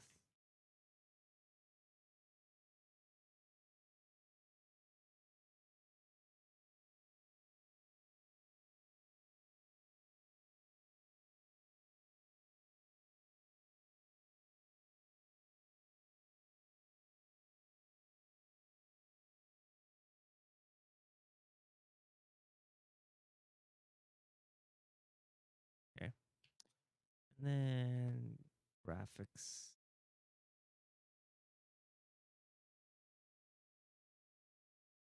I like this also because it tells me which modules of the OS layer that I'm using.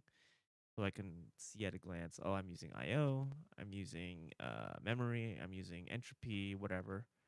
So that's also a neat thing.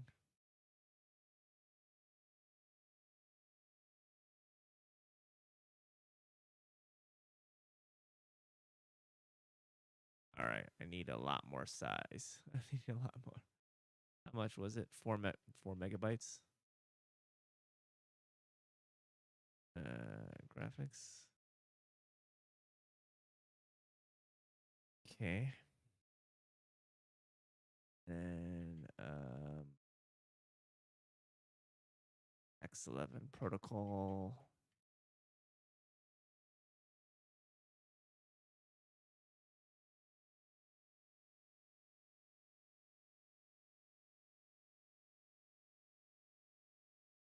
Okay.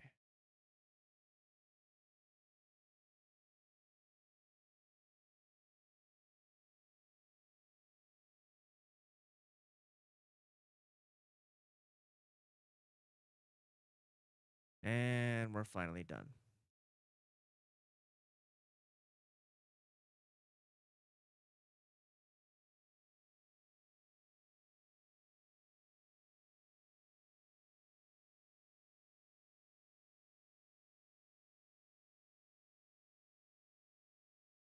So I'm pretty pleased. We refactored um the base layer here to not call into the operating system layer. So that's pretty good. Are there any other places where I could? Nope. Nope. What about? Nope. ERNG, no. Queues, no. Strings, I just checked that. Terminal, I don't even use this. So now the base layer is free of the operating system. And that means that calling into the operating system is now the responsibility of the the program itself and not, or the application itself and not the base layer.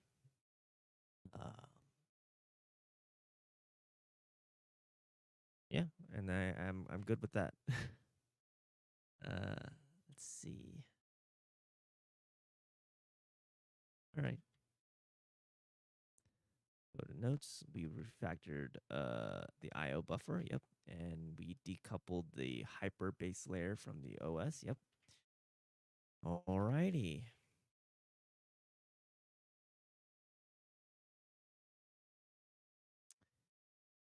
Let's also go to, let's add all this. Okay.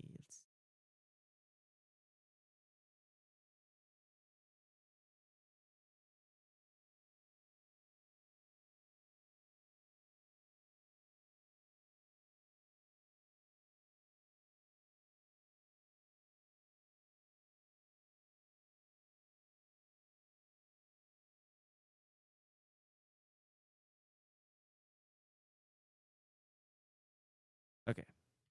And then we want to add this to, oh, do I not have all these notes? Okay, I'll add those notes.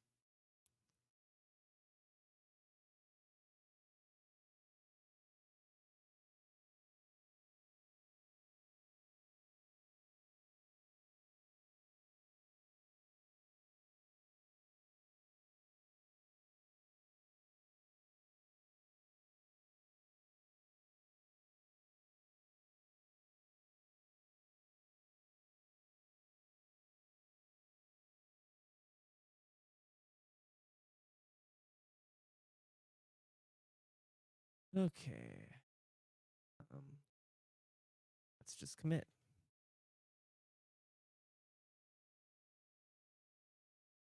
Index 30, strings, memory, IO. Oh my. Copy that. All right, cool. All right. I think it was pretty productive today. I fixed the major memory leak bug in the graphics program where I'm implementing the X11 protocol. I also did a pretty major refactor by taking the OS out of the base layer and making sure that those are the responsibility of the application itself, calling into the OS and making making sure that the order of those calls are correct and everything, and rather than putting that responsibility onto the base layer.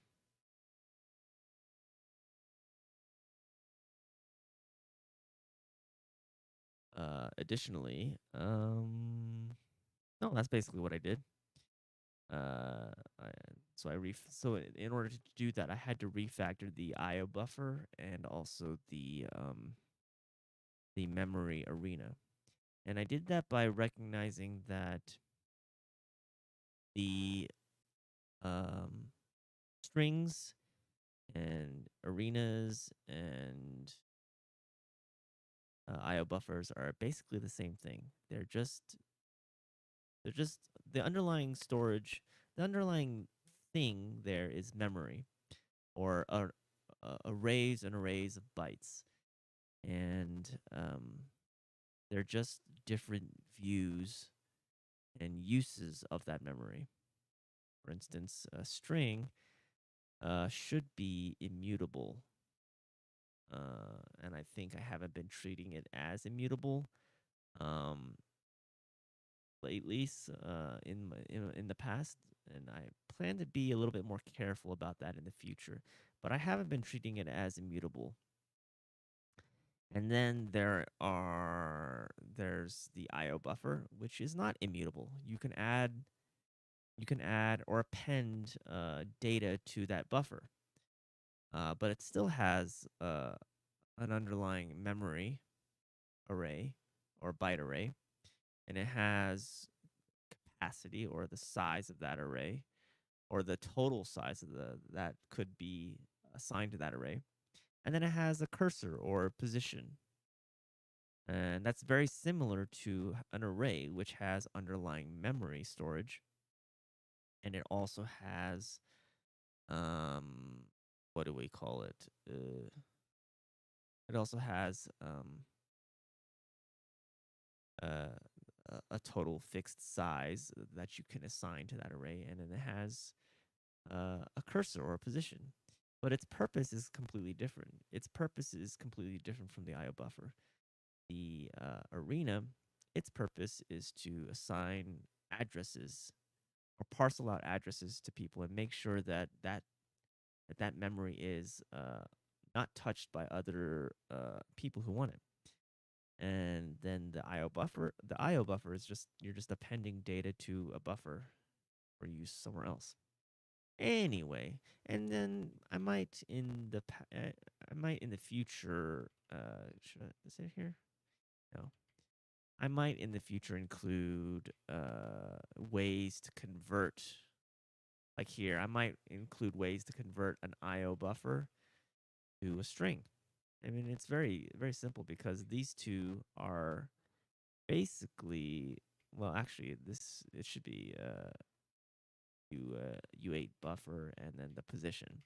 I may change the order of that, but then so that I could do so I could pretty much do a cold cast.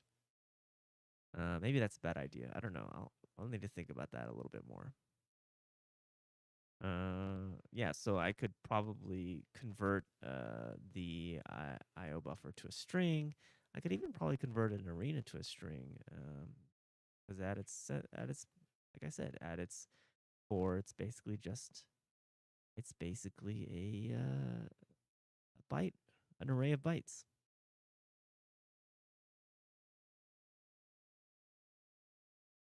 Anyway, I'll leave you with that.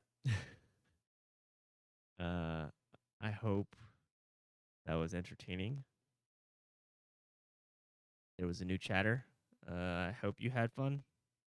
I'm going to go grab some dinner now. Bye.